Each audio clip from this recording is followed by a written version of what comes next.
Hey everybody, this is Silver Spook, and this is the Silver Spook video about the U.S. military draft and why that is not going to work, and why people are not going to join or do whatever they can to not, and because they don't want to get themselves, you know, unalived for super rich people and to support crimes against humanity. So, anyways, so today we'll be talking about the automatic enlistment and the draft, of course, which means forced military service. But the United States is currently auto enlisting, has a new bill in Congress that is going to be automatically signing up 18 to 25-year-old men, I believe. They're talking about women as well, but I believe at the moment, it's 18 to 25-year-old men to be in the selective service. So basically, like, you're automatically going to be on the roster, on the list of names of people who will be sent into war, at the appropriate time. It used to be a voluntary sign up, but for many reasons, the United States is now pushing through a new policy. They're not saying everybody 18 to 25 is going to go die in a U.S. war right now. But let me just see if I can get that update, the exact words they're using. U.S. kicks off debate on conscription as other NATO members introduce drafts. So another thing is that the other countries, right? For example, several European countries, in Ukraine, there's forcible. They're basically just grabbing people off the street and putting them into vans and sending them to the front line because they're very short there. In other countries, Britain is working on forcible conscription, forcing people into the military. I believe France and Germany are working on that. I don't know where exactly they are on that.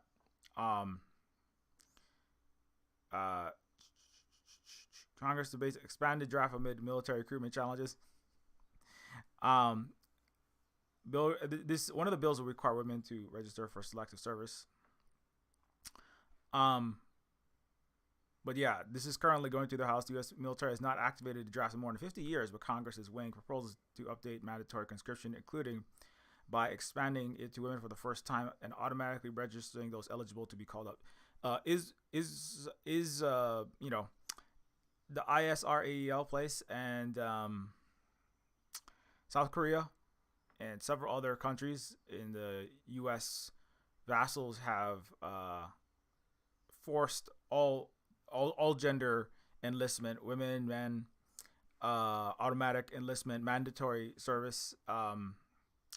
Maybe South Korea doesn't have mandatory for women, but I know that the U.S.'s ally in the Middle East has mandatory enlistment with their jail sentences if you don't serve. Proposals making their way through the House and Senate stand a slim chance of becoming law. None would reinstate the draft compelling service right away.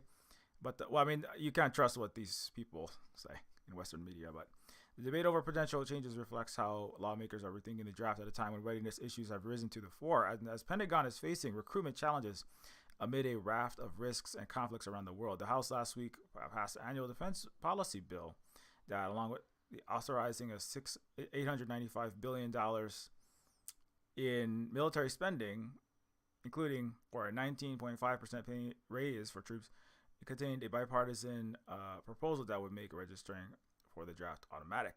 At the same time, a Senate committee last week approved a version of the Pentagon policy bill that would expand the registration to requirement to women. Senator Jack Reed, Democrat of Rhode Island, and the chairman of the panel has championed the draft charity proposal. Current law requires most men between the ages of 18 and 25 to register with Selective Service, the agency that maintains a database of information about those who might be subject to military conscription, commonly referred to as a draft.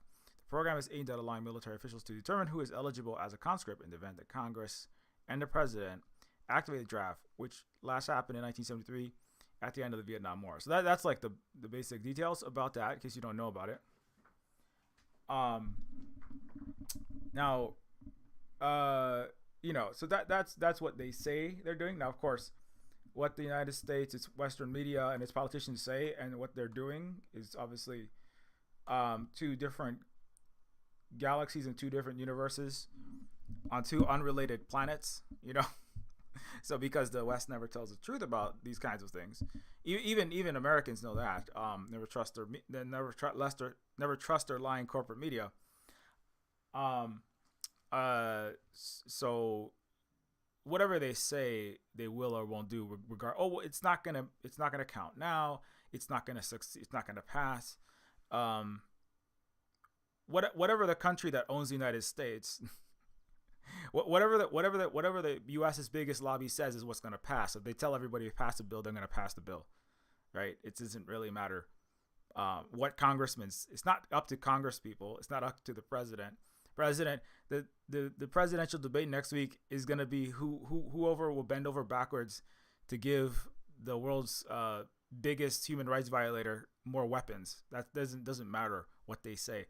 They're just puppets of bigger money. They'll do as they're told. The U.S. government is illegitimate billionaires, and especially one particular lobby, right? So the reality is a draft could happen at any moment. If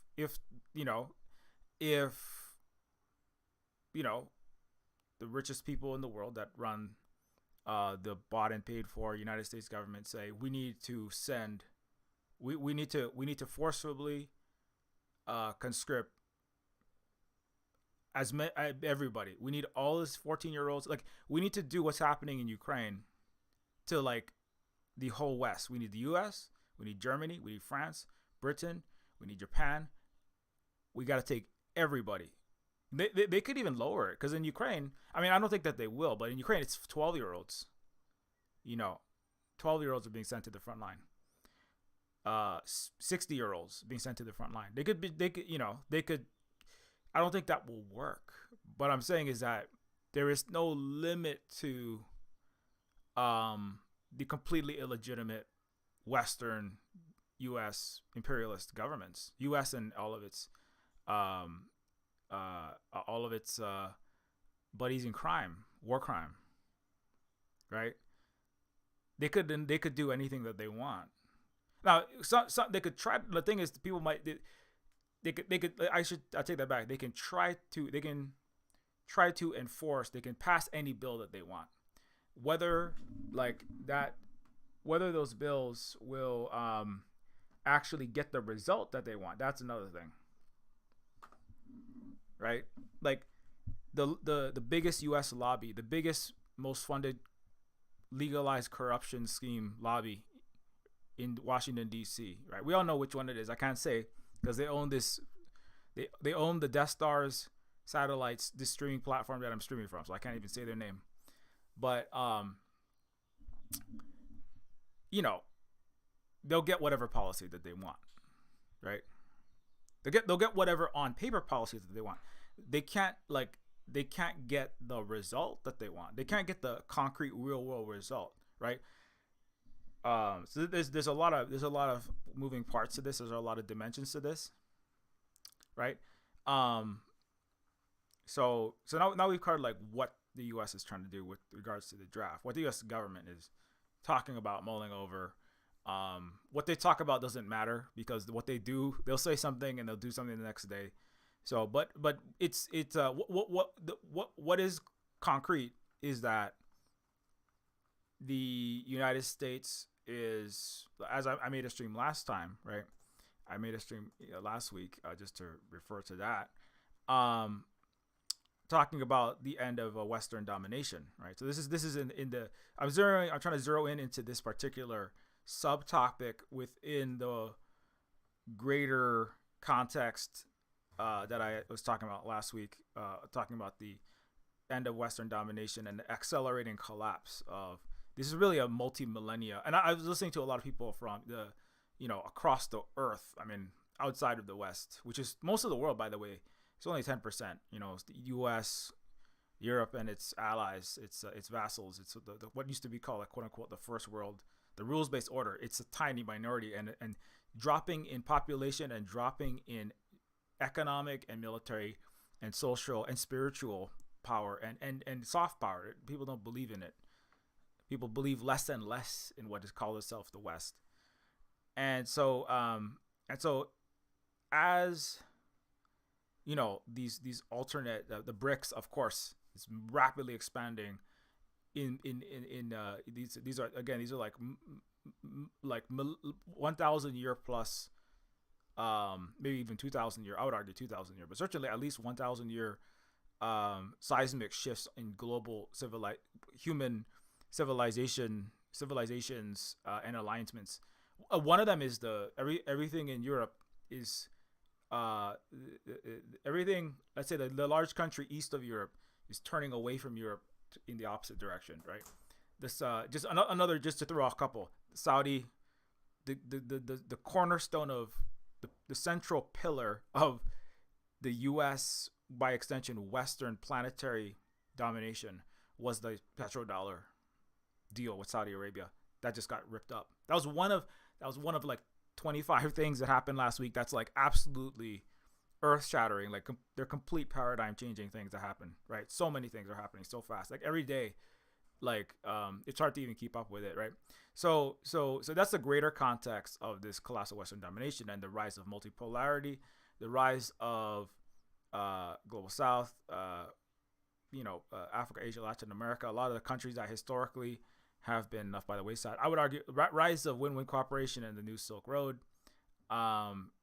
indigenous peoples around the world, end of a system and systems of might makes right.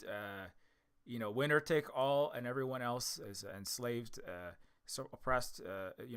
We have the goal. We make the rules order, right? Which is sometimes called the rules-based order by the experts at lying, which is also the West. So in that context comes the U.S. military draft, right? Why is the draft coming? Because the United States, what it represents as the declining empire, as the declining, capitalist imperialist, superpower. Now it's not so super. It's kind of like I don't know. It's gone from like type 1A super. It's a blue super giant down to like a kind of like a maybe kind of pseudo giant. It's not really that giant anymore, And the U.S. Militarily, economically, technologically, socially, in terms of human rights. Not that it was ever very good, but even its appearance of being a world leader is falling apart.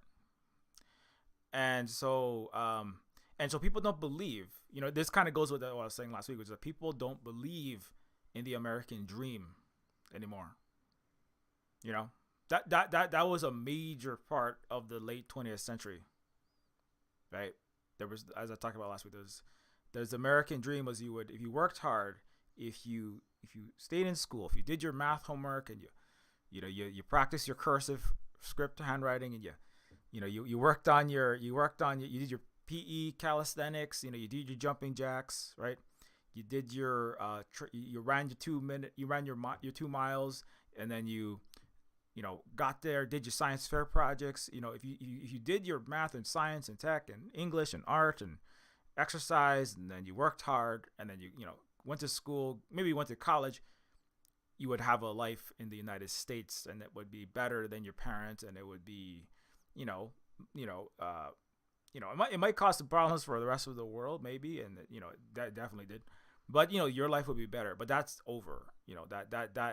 That's been over for a long time. That's been over for at least 20 years now, right? Well, at least since 0809, that's about, it's like 16 years. For 16 years, as I have brought up on previous streams, like millennials, Gen Z, Gen Alpha, these are the groups of people that do not support the U.S. military. The majority of millennial, Gen Z, and Gen Alpha even more. So we're talking about, like 0 to 15 year olds.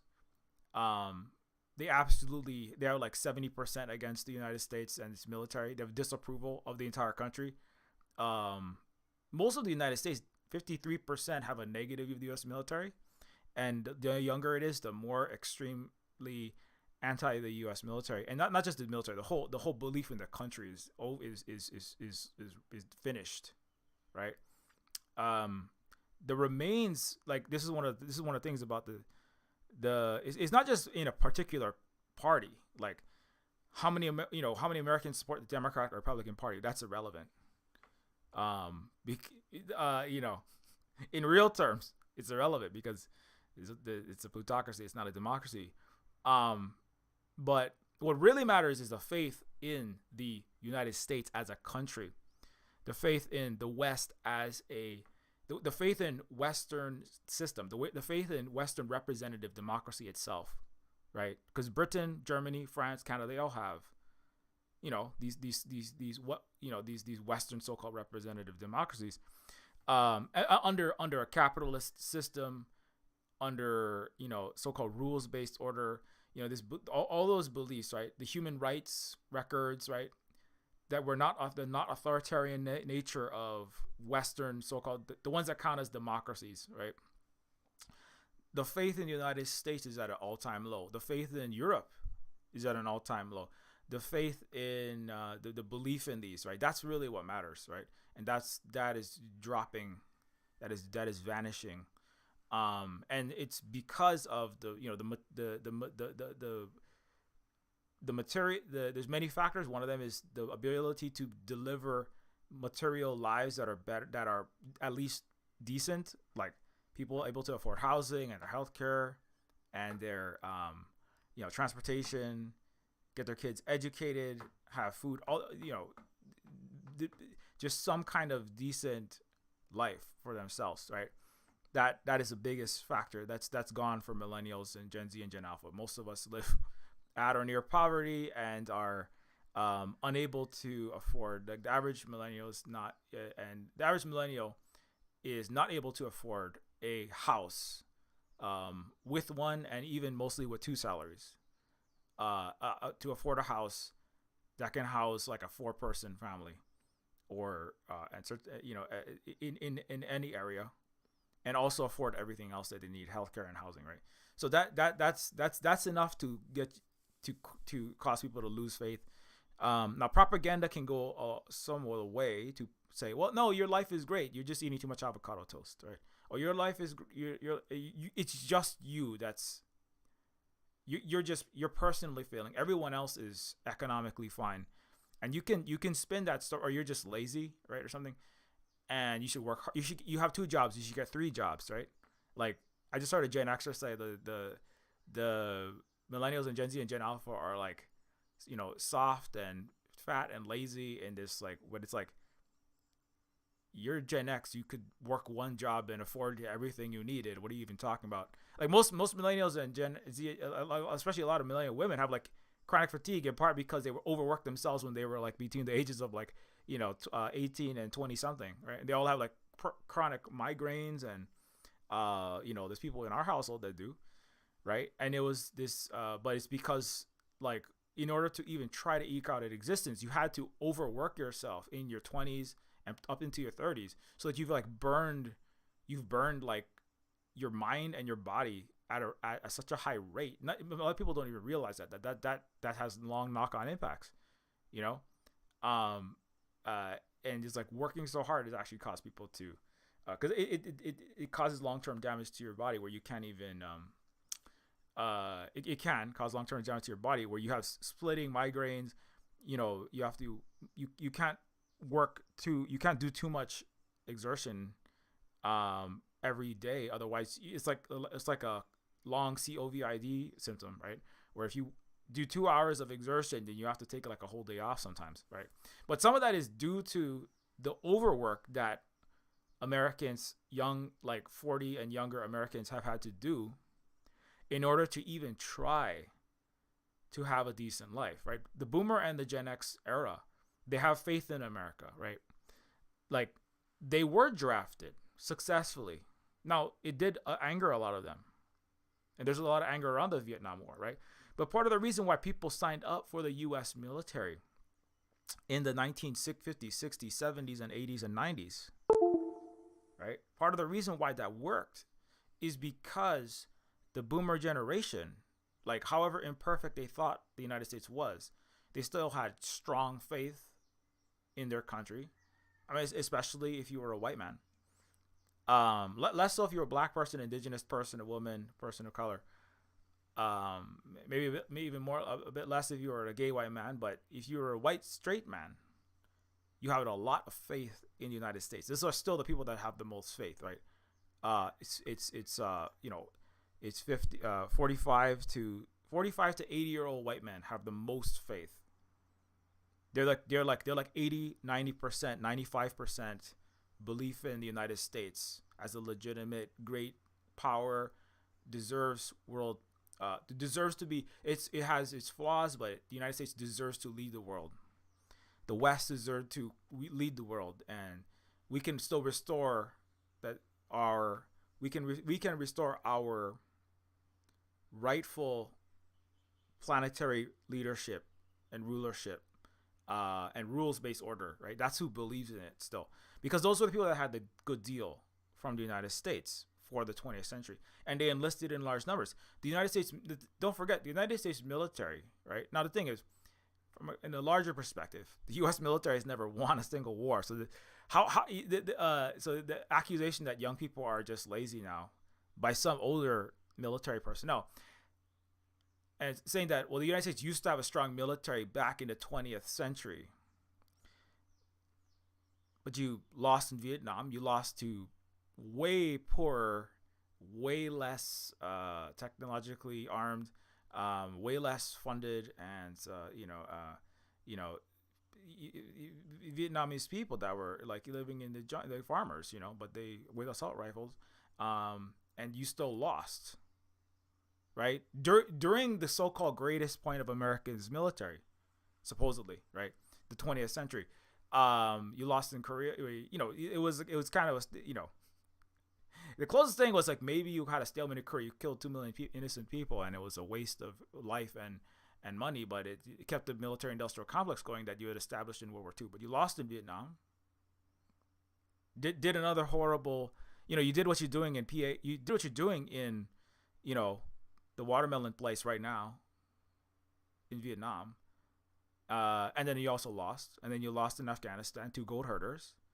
You lost in, it killed a lot of people in Iraq, million people. A lot of children and women killed. It's like what's happening in the ISRAEL right now is just what America has always done, right? So none of that was like that. I wouldn't call that. The military had a lot of money pushed into it. It had a lot of tanks and a lot of ships, and a lot of guns were made, and a lot of bombs were made. And many Americans signed up to join the U.S. military, and many more were drafted, right, into the Vietnam War. And that was, the big problem with the draft was that people who didn't want to be in the military were pushed into the U.S. military because they were running out of soldiers to fight their Vietnam War, right? So the Vietnam War and the current war happening in the Middle East is very similar, right? Very unpopular. A lot of people, it's already super unpopular, obviously, especially with the young people. But the difference in the Vietnam War was American white men, which is also was a larger majority. The United States was like 90%. I forget. It was a larger percentage of white people in the United States. Today, it's closer to 60-something% white and dropping. And a lot of people who used to identify as white, they don't identify that way anymore, right? The currency of Caucasianness is declining as the global as the global view on the West and by extension the white world declines. So does people's. For example, Martin Sheen, he was Mexican, right? Estevez was the last name, and he changed his name to Martin Sheen and he regretted it later. Raul, and this is as a counter example, Raul Julia didn't change his name, right? They're both, Hispanic actors. They're both, they would not count as white actors. Martin Sheen changed his name because the currency of whiteness during the U.S., the heyday of the U.S. empire in the 20th century, it was highly valued to be a white man, and like you look down upon to be a lot of Mexicans and South and Central Americans name their children America, like America Ferrara, another famous actress, right? There's a Hispanic Marvel character called America that like punches Stars and Stripes into the multiverse in a Doctor Strange movie, right? But this is because people in Central and South America, right? There was a time when a lot of them were seeking to come to the United States, and some of them still do, ill-advisedly, for again a better life, right? So it's if you are giving people a better life, it doesn't make what you're doing right? Doesn't going around the world and killing innocent people, that's always going to be wrong. Whether the United States gives you a nice house, 1.5 kids, a bouncy castle, and a Thunderbird, right? It should be Martin Sheen instead of Martin Estevez, right? If that doesn't make it right to be part of that empire, but people will accept that. There's some people that are more likely to accept that, especially people that have low morals, will accept that. That's in the U.S. attracts that kind of people. If they're getting something out of that deal, right? The deal with the great Satan, the deal with the devil. But the thing is that but for the 20th century, right? Those are the people who fought in the wars. It was then 18-year-old Boomer Steve. Boomer Steve was 18, 20, 23. And maybe but he might have been a Republican one. There's like and he would have been like, yeah, I was happy to fight in the Vietnam War. I mean, yeah, we slipped.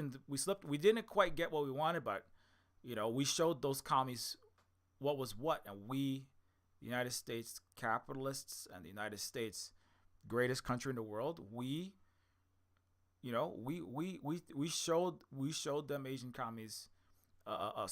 We taught them a real lesson there, and then we did another one in Korea, and people like proudly celebrated that. Joe Biden proudly celebrated.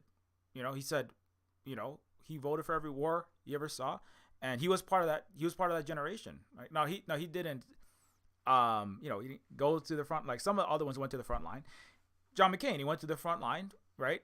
Got captured in Vietnam. And then he ran on that, and Americans loved it. They, many Republican Americans, and he ran for president. He almost won president, right? Because Americans of the 20th century, born in the 40s to 19, I don't know, born, Boomer Gen X, 40s to the 90s or whatever, 40s to the 70s. Those Americans really, really believed in the American project and the Western project, the Western capitalist democratic hegemony, where everyone would have McDonald's and Mickey Mouse, right? And the Germans would put on Levi jeans and they would say, "Hey, dude, I want to be like those slick kids in Greece," or I want to be a cowboy. The Italians were all wearing cowboy hats, making the spaghetti westerns, right? The British were writing all of America's stories for them. Look at the great Americas that continue our empire, that we have deserved to have, and we will come back as America's ghostwriter, right? That's basically what Britain is. Not doing a very good job nowadays. They got to work on their propaganda. It's getting a little thin. It's getting a little thin on the ground. The French, were not super happy that an Anglo-Saxon was going to be the superpower in the world. But the French also went along. They said, well, it's a Western colonial power. That's what matters. And we'll work together with the United States in Africa, we'll work together with the United States in Vietnam and Asia. We'll work together with the United States, in the Pacific, nuclear weapons testing. The French tested around French Polynesia and blew up. America tested 60 weapons and blew up Marshall Islands.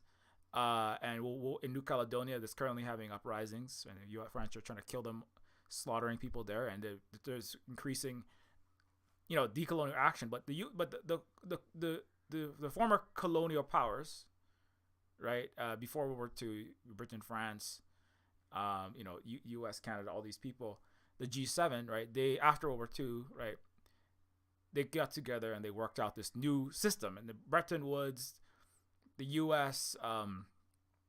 Great defender of the world, etc., and all the NATO members, the G7 members, Trilateral Commission, the Japan, they would all do their part, right, to keep this peaceful world, and people bought it. I mean, a lot of people bought it.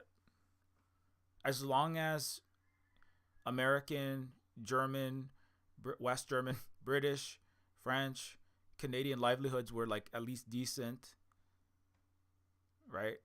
And at least maybe they're pretty good for white men. It was also still a man's world. You got to remember that, right? The women, they were still like thinking about maybe we should have some rights. They were like Stepford wives, right? It was Leave It to Beaver. So as long as white men in the collective West, right, had a decent deal, they could still recruit for their militaries, like their U.S. military, and they had strong faith in that. They could recruit, they could send people out to do these missions. Now the missions not all that successful, and if anybody came back and started talking about what actually happened there, everyone was taught to not listen to that and just be in denial of the fact that the wars were not really being won.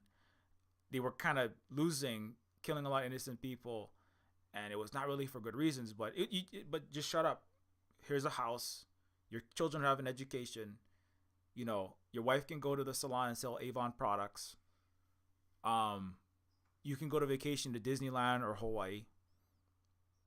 Or the Bahamas. Just shut up and take the deal, right? And that was a deal that the Western world took. The white men that not just the number 1%, but a lot of they established a broader middle class, right, in the West. That is true, right? And you could argue that's a good thing. I mean, many people, it's not necessarily a bad thing, right? In a global perspective, it didn't really help everybody else out under a global imperial system, but it was kind of basically it was a collaboration between white rich men and then white not that rich men. You'll be white moderately rich men, sign up for the military, keep your head down, keep doing what we say, and you'll have a good life, and that was the Western deal, and people bought that. People bought that. Now women got upset in the 70s, right? People of color were not happy.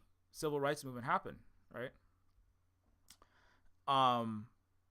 That didn't really get resolved, right? So the 70s was the especially in the 70s was where there were serious questions. There were serious questions about what the U.S. military was actually doing in the Vietnam War in particular, because the draft really was a problem because upper middle class kids and the children of the rich, right, started getting drafted, and they were they really didn't want to be included in the cannon fodder, and so that was a big part of the problem. And then also, the war was just it was not going as planned as per usual, and and that kind of came with the civil rights movement. That came with that came with in the 70s also had the rising women's movements. All these movements, right? Stonewall riots, and we have it's still Pride Month, and so gay rights, women's rights, people of color, black inequality, anti-blackness, all this stuff started becoming more central, right, in the Western milieu, in the mindsets, and like that didn't like stop the faith in the U.S. military and in the Western militaries. Vietnam caused people to question that. It was a big question, like, what are we doing there? And it was a lot of contradicting ideas, but the deal was still good enough, right? The deal was still good enough for then 30-year-old boomers, or the new 20 or 18 to 20 some 20 something year old Gen Xers who would be, being enlisted at that time, right? It was like, well, I might have to get a college degree, but I'll still be able to have a good life in America, right? Yeah, we're doing some questionable things when it comes to, black people, brown people, women, but that's not too good. But like, we'll figure it out. We'll get through this racism, and we'll get through this sexism thing, and women want to have more women want to have more rights. I don't know about that, but and if you think about like Die Hard, right? It's like, this was supposed to just be a man's world. How come my wife is like working in this office building in Nakatomi Plaza? Why are there Asians in my America? Why are there Japanese running my California? So this is where, like, there was a time in the late 70s and the 80s, right, where there's a lot of questioning of, like, and in the late 70s and 80s, you also had Reaganomics, right? So the Reaganomics, which the neoliberal era, did shift the 50s to the late 50s for the next 20 years, right? It shifted the deal, so it was like, oh wait, so we're gonna just have system analysts, and we're gonna have people, like way more people working in finance and insurance and real estate, and people's in these giant skyscraper glass towers like Nakatomi Plaza, and a lot of these are like, these are like more like international financial entities, and people are gonna have to, just kind of figure out what they're gonna do with their life if they don't get a job. And it's a lot of what was built after the socialists and communists and the unions, right, in the 30s, that was constructed in the 50s. This was before the boomers, right, that actually produced a lot of that. But that at this point, like the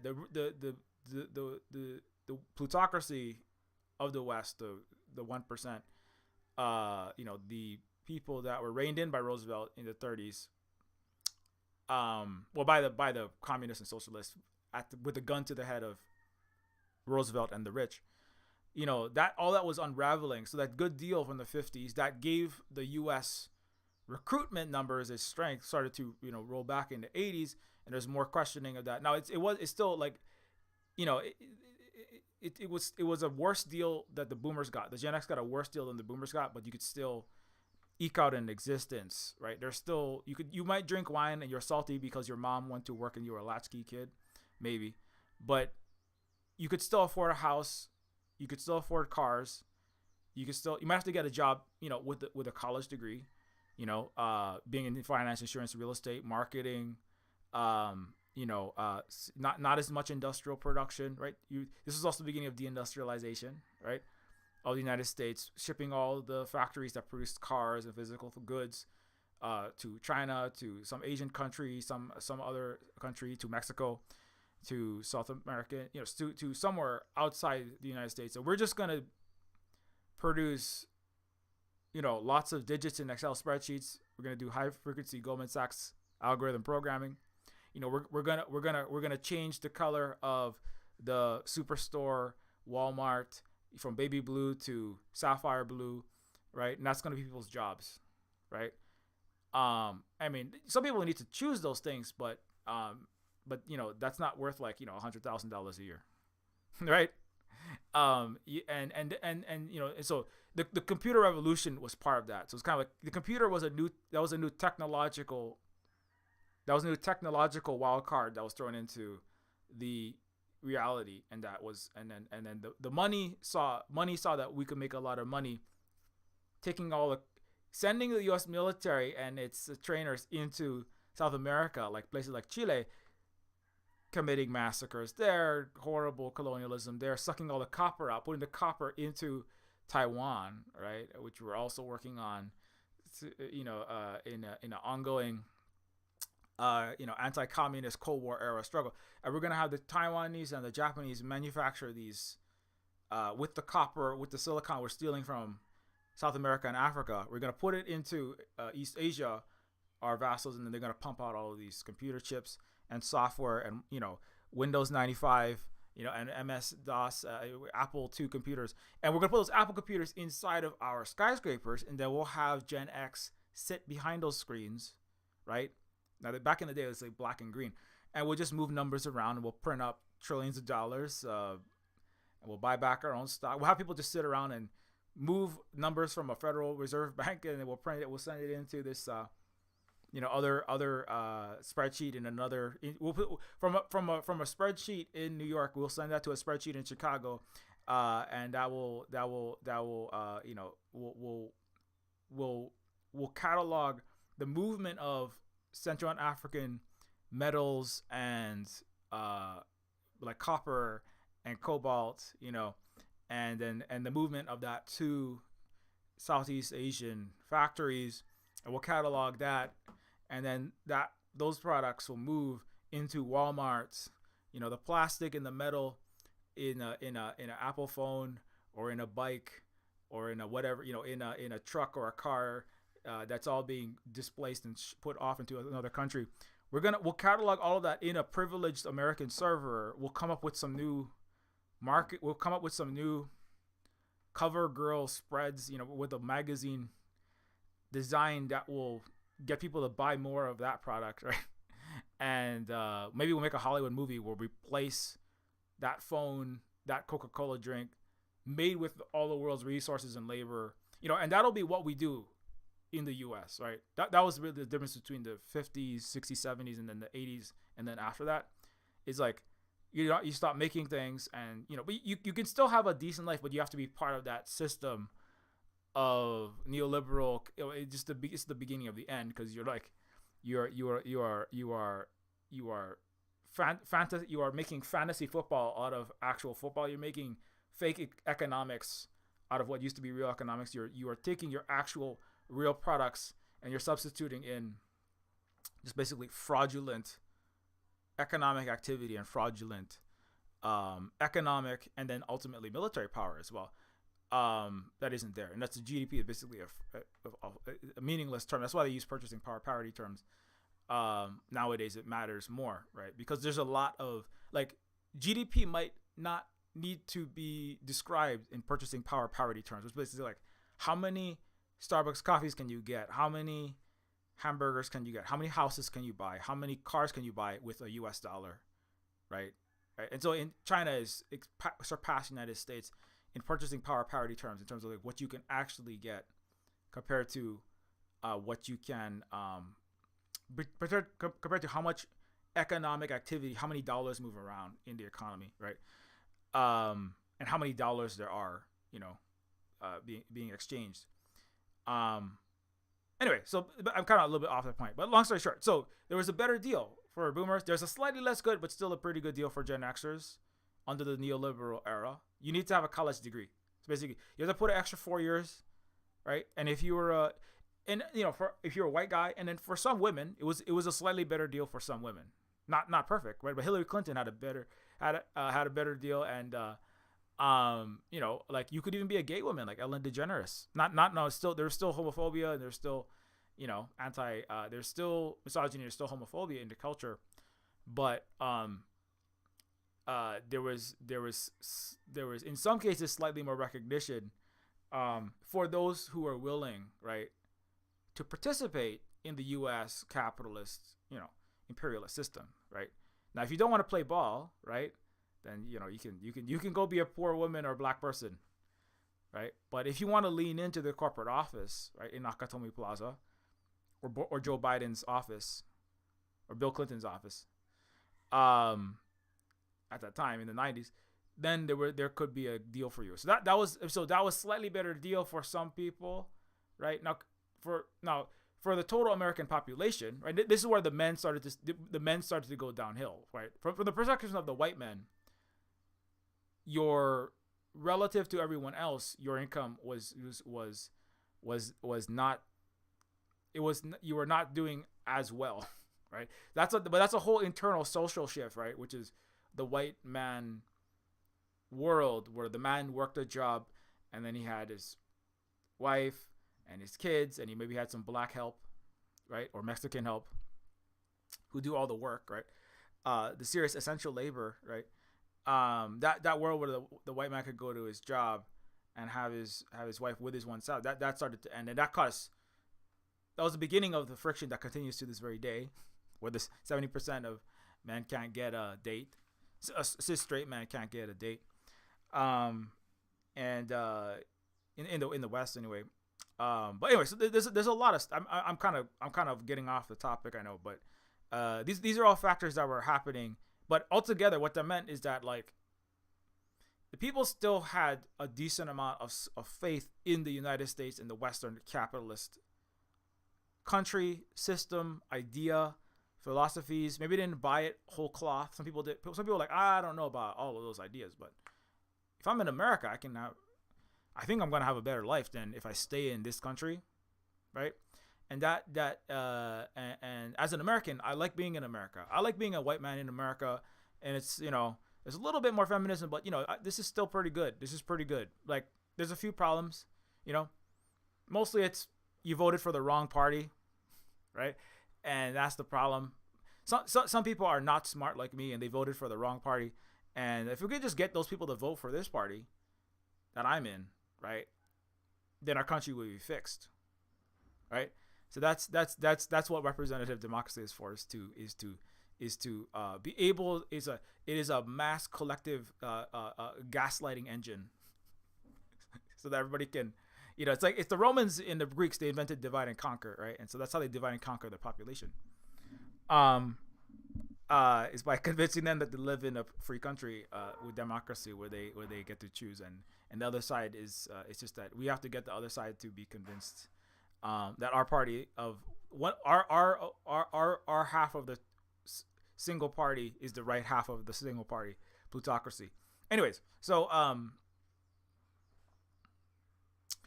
and so that's why you could have recruitment at such high levels. But now that the faith in that is gone, right?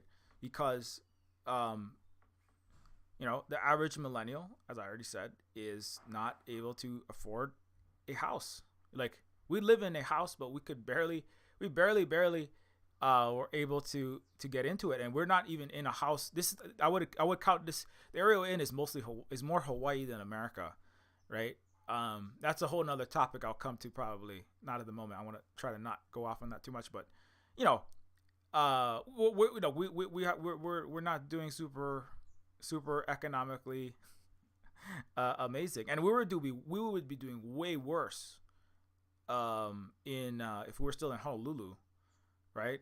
Which is like a Los Angeles, which is like New York, which, by the way, 67% of people say, well, you can always move to a rural area. 67% of the United States lives in a city, a big city, or a medium city, where the economics is terrible, right? And if you live in a rural area, yeah, the houses might be a little cheaper, but they're not. They actually went way up during COVID too, and they're still really, which is still on, by the way, and they're still high. The prices are still high. And if you're in one of those areas, I mean, you probably are going to be surrounded by a lot of really people you don't want to be surrounded by. Let's put it that way. And lots of economic problems too, right? And so in the millennials, whether they're in a blue city or a red smaller town or rural area, they're not in a good position. They're not, and younger than that, they're in a worse position, right? They don't see a future. And it's not just like, well, things are bad now, but it'll get better. America is going to get better. Like, in 5 years, America will be a better place than it was before, and I'm looking forward to that. It could be really bad. Things could be really bad, but if you have a sense that we're on a trajectory of improvement, there's hope, right, going forward, right? If you have that sense, right, that there's a future in this current path you're on, it's leading somewhere. Even if where you are, you're surrounded by fire and there are like spikes and there's danger and it smells foul and you're living in a tent, and it's horrible, right? But like, if I stick to it, if I just hunker down and grit my teeth and work hard, right? 3 years, 5 years, 7 years, things are gonna get better. So I gotta stomach this. I gotta tighten my belt right now, and then it's gonna get better, right? Like that might have worked on some people in the 80s and the 90s and some of the noughties. Like, yeah, if we just like buckle down and work harder, like there's this podcast in Hawaii called Aloha Podcast. It's basically a sellout. And white and Americanized Hawaiians, they talk about it. If you just gotta work harder. If you just work harder, you'll get better. It's like these are like 20-something young people that are being paid by millionaires and billionaires from the United States to basically try to brainwash young people into believing that Reaganomics, neoliberal nonsense, right? I mean, it'd be one thing to be like, hey, buckle down and work hard. Like if you're in a country, right, like the 1.4 billion person country, right? I mean, well, if you're in China and it's 1970, you're still one of the poorest countries in the world. You might live in a very small village. You work in a rice paddy, or you work in, a lot of your family is still, reeling from opium. Your uncle or your grandpa is like comatose half the time, doing heroin that the U.S. and the British are forcing into his body, bringing in industrial quantities from Afghanistan, from the Golden Triangle, and you're like, things are not going well, but or they were, but not now. At least you kicked out a lot of those people, but you're still going through this malaise. They're trying to sanction you. You're under siege. The militaries are threatening to nuke you, right? As Daniel Ellsberg revealed, the United States planned 60 plus times and almost did nuke China. So, like, let's say you're a poor person in that time in the 1970s. You're like, let's say you're a Gen X Chinese person, right? Or a boomer Chinese person, right? You started off as one of the poorest people in the world, and you're like, man, this really sucks. But you have a faith. You're like, I think that we're gonna come out of this. I just have to, a lot of us can't eat. We don't even have flush toilets where we are, but like, a lot of my neighborhood is illiterate because you have a destroyed education system for a century of humiliation. But like, if we just like work together, we work hard, and we have this idea of communism, right? That we're working towards, and we're gonna build this socialism, right? And that's like, people, like, you can say whatever you want, but people in those countries, this is like inaccessible to most Westerners, I know, but people had faith while the United States had Americans, right? Who had, they had white American men who were going to Woodstock that were driving their Cadillacs in their suburbs, however awkward and weird the suburbs were, but they were like, hey, this is not too bad, 50s America, 60s, 70s America, even, it's not too bad, and it's getting better, right? There is a flying car in our future. There's a Rosie the robot. At the same time, there's a Soviet Union, and then there's a China, and they were like, yes, we have suffered under these imperialist wars. We have to fight the Nazis, and in China, we're very poor, but if we continue on this path of communism, if we work together, if we work hard together, we will lift ourselves from this extreme poverty that we're in, and we're gonna be progressing towards better houses, better food, better clothes, better technology, right? And so that's why it was a Cold War, because they were competing civilizations on the earth. Well, not competing, yeah, they're competing ideas about what would bring people to better life, to civilizations into better harmony, make the world a better place, make the world a more peaceful place, right? And these are simultaneously happening, right? And so if you are a boomer Chinese, you did see your life. You suffered a lot. You suffered more than the American, right? Through the 50s, through the 60s, and the 70s. But your life was improving. If you were born in the 1970 in China, you could see that your income had doubled by the time you got to 1990s, right? And if you are a millennial in China, right? If you're born in 1983, in 40 years, the millennial Chinese, their income's quadrupled, right? You went from having like no flush toilets, dirty water, right? No schools in your neighborhood. Like you spent all day just trying to you're like picking crickets out of the grass as a treat. There's no candy store. There's no nothing. You You're just trying to eke out an existence. You're like in extreme poverty, right? And you went from extreme poverty, dirt roads, biking, all half your family on heroin, right? To you have no drugs, you have world class 5G infrastructure, you have like super cheap, amazingly fresh food. You can travel across. You can travel 2,000 miles for like $100 on a high speed rail, and there's planes. Your income is 4 times bigger. It goes 10 times further. You have the world class drones, 60 quantum computing. You can be a quantum computing specialist. You have the world's greatest solar energy. You've got like zero homelessness. Everyone's got homes. 95% of people own their own houses. You didn't even have a house. You had like a hut before, and now you own your own house. It's a beautiful house. It's got like the latest 7G screens. You've got a $8,000 BYD electric car that can drive. It has like flat screens everywhere. It's amphibious vehicle. You can travel and see beautiful culture all over the place. You got this whole Eurasian continent. You can go anywhere you want. You have freedom. You're not worried about police. You're not worried about food. It's like $1 to eat per day.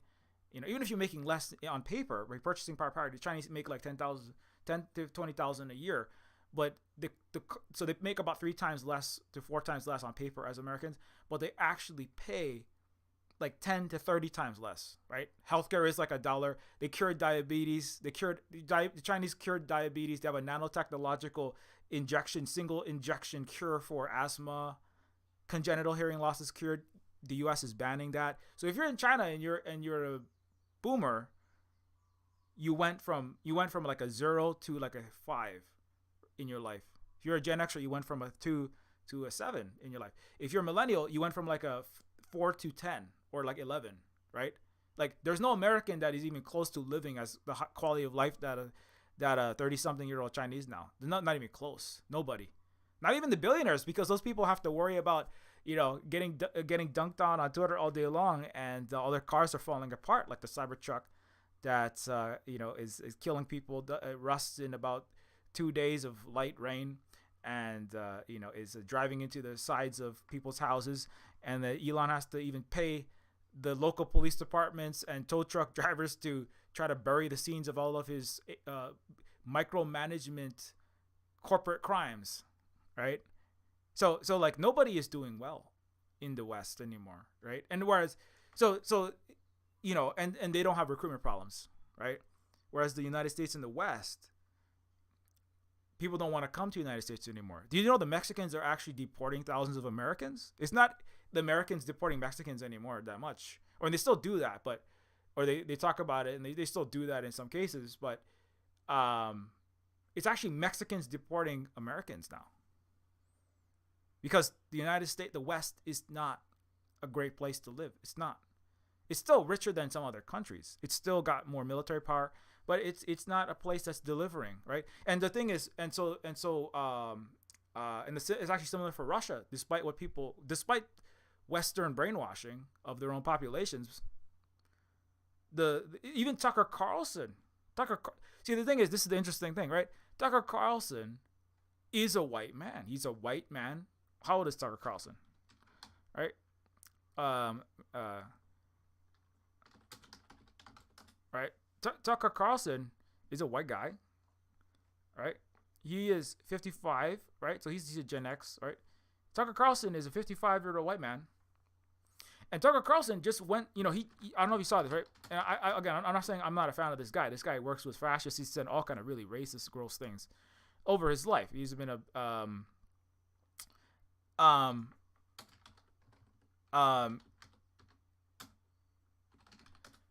he went to Moscow, right? And he visited the train stations in Russia, and he said, look at the U.S. subway and look at the beautiful Moscow metro, and they got no crime in there. You got no homeless in there. You got people. It's clean. It's beautiful. You got beautiful art, and and this is again just to why is there no U.S. military, right? If even 55-year-old white guys who basically like were one step away from the KKK, that's the core American demographic, and they're saying, oh my goodness, The United States is really terrible compared to Russia. I mean, whoever's fault he didn't. He said, I'm not saying which party. I'm not saying what exactly to do about it. I just want people to like recognize that like our civilization, our United States and the collective West, this is the facts. We are failing. We got an F minus. Nobody wants to be an American, a European, part of the West, a Canadian, right? Except for people that are suffering delusions of grandeur, Nobody wants to be. The Russians don't want to be part of the West either. This is the other thing. A lot of Russia, during the Cold War, right? During the Cold War, a lot of Russians wanted to at least see. I was talking to Holly about this.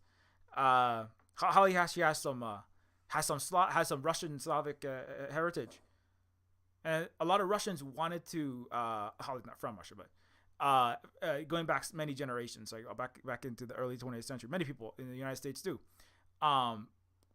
Russians and people east of what was called Europe wanted to see and learn about what was this American thing, what was this capitalist thing. There was an Iron Curtain, right? People were like maybe things are better in America, right?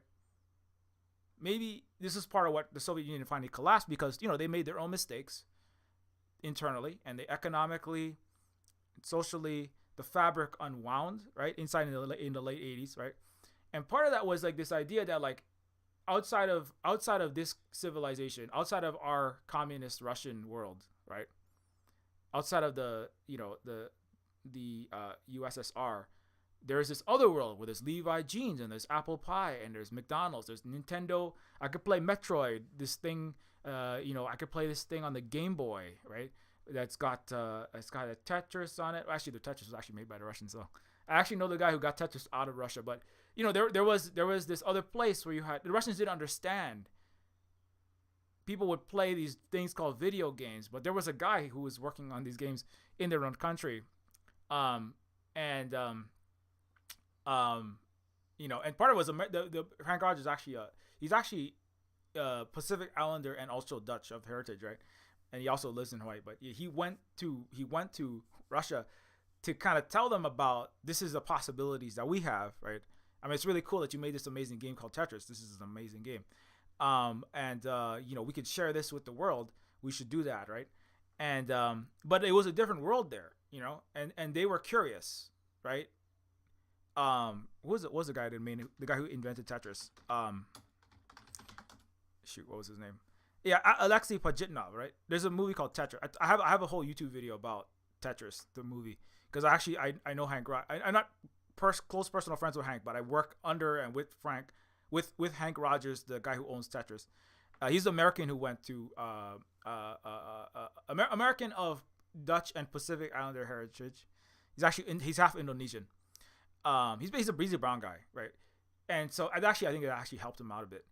Because if he looked like Joe Biden or if he looked like Tom Cruise when he went into Russia, they wouldn't have let him get as far. He actually got interrogated by the KGB and was like questioned like very seriously by the Kremlin. And so during the Cold War, so but there was curiosity. There's like, oh, you have these things called Nintendos and people play video games. They pay money for it. How much money do they pay? It's funny because I think the Russians, because they didn't understand the capitalism, right? When Hank wanted to get a Tetris, they offered him how much? Well, perhaps we will ask for it's even in the movie, like we'll ask for like $10,000 for this Tetris, and Hank's like, what are you talking about? This thing is gonna make like millions and millions and maybe billions, right? You can't. That's like. But the Russians didn't understand capitalism because they were living in their communist system, under Stalin, and then at that time I forget who the leader was at that moment. But they had a different system, but people were curious about what was on the other side, right? Like, and then things, many things happened, and eventually it was like, well, our project failed. The West made offers too. That was part of it, right? The West made offers to Russia and said, hey, well, you guys are falling apart. People really want Levi's jeans, right? This is part of the neoliberalism. We're going to have really good marketing for stuff that we're taking African and South American resources and making them in East Asia. and then we're gonna put pretty pictures on it, and that's our system, right? And you could America could got another more level of advanced propaganda, and and they get like, look at all of our amazing things that we can sell, and like it's not bad that you have Levi jeans and McDonald's, right?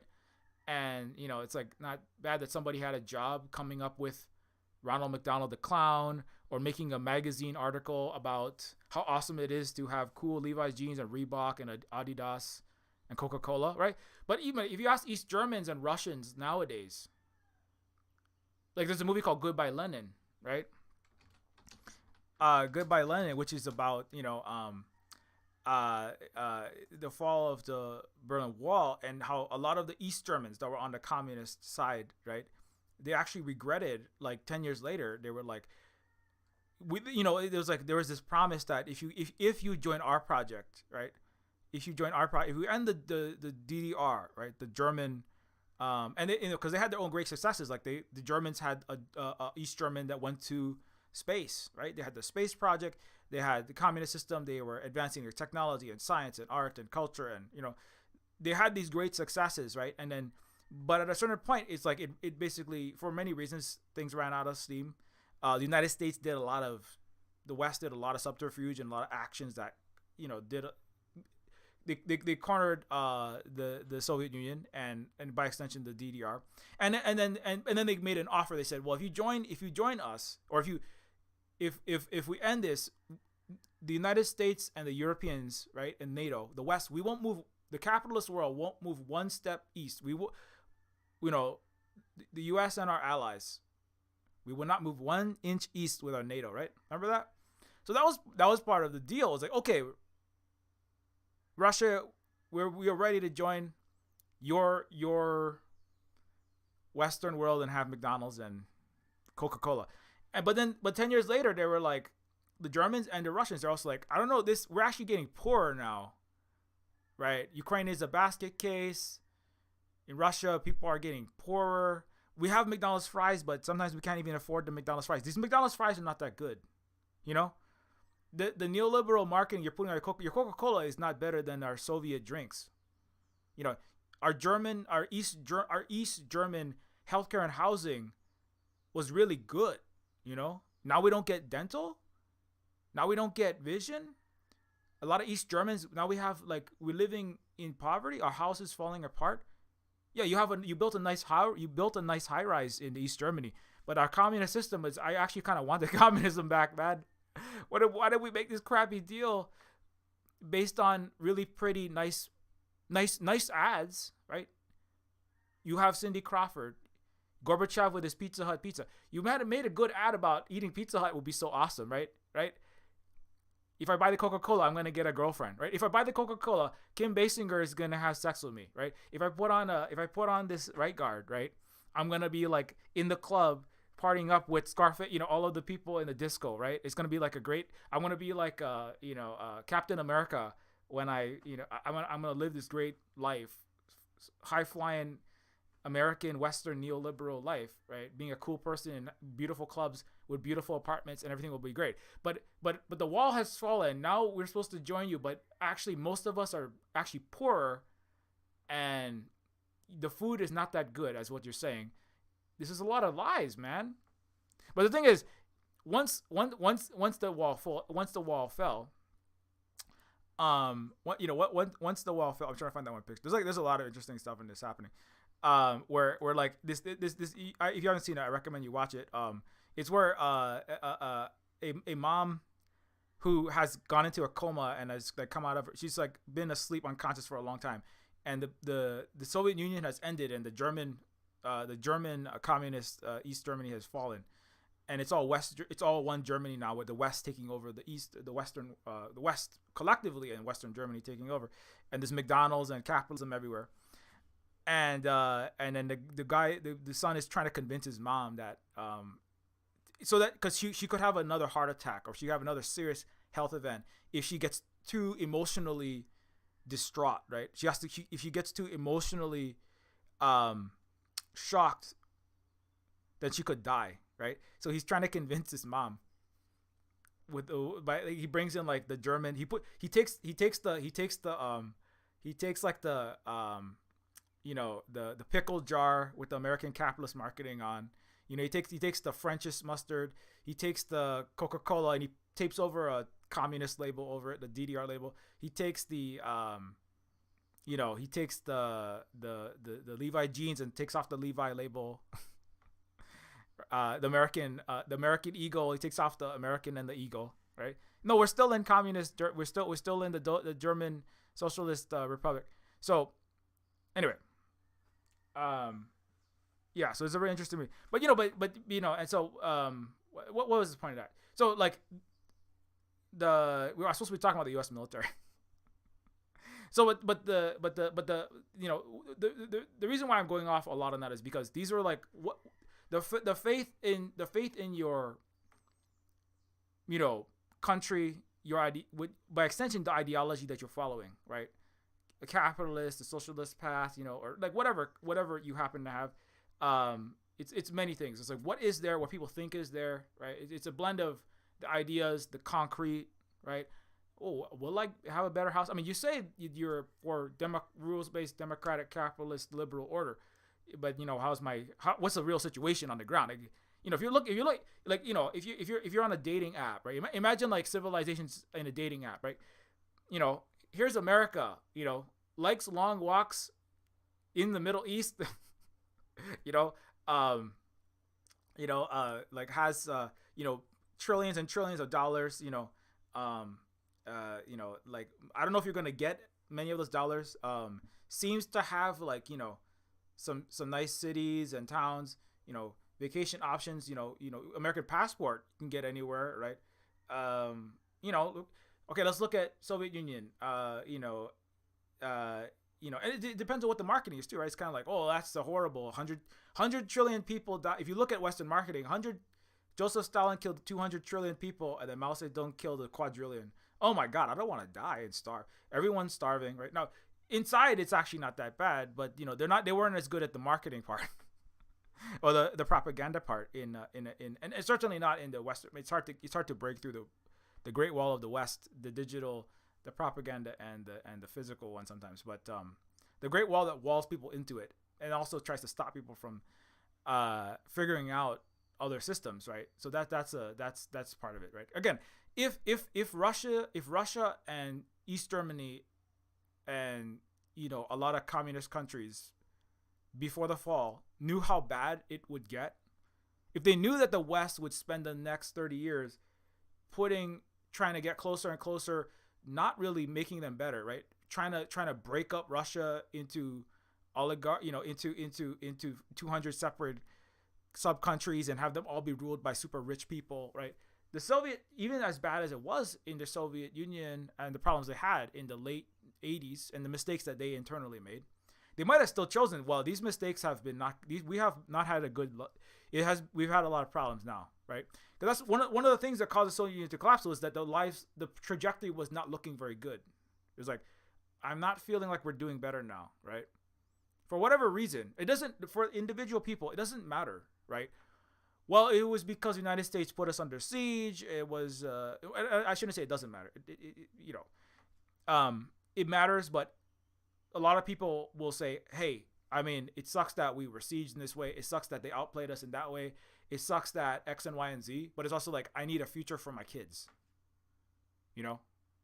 So like, what are we going to do about that? Right? And there was no good, strong answer in the late 80s. And so there wasn't no answer that was stronger than what the U.S. was saying, which was that like, if you just join the capitalist West, you're going to have all these amazing things. Now, part of it was the quality of Western bullshit and, internal failures. But if there was but then after the Western bullshit, things got way, way, way, way worse, right? That's why Russia is where it is now. Russia would not be the fastest growing European economy. Russia is outgrown every Western European country. Russia is stronger than the United States military economically now, right? It would not be where it's at. I mean, Tucker Carlson, right, a 55-year-old conservative Republican white man, would not be flying to Russia Very popular one, by the way. He would not be flying to Russia to show how amazing they're doing and their quality cities, their booming economy, even with this war that they're fighting. In the middle of a war, they're doing amazing, right? Russia, this is the thing. Russia has fought more in the Ukraine war than the United States in Vietnam, even, right?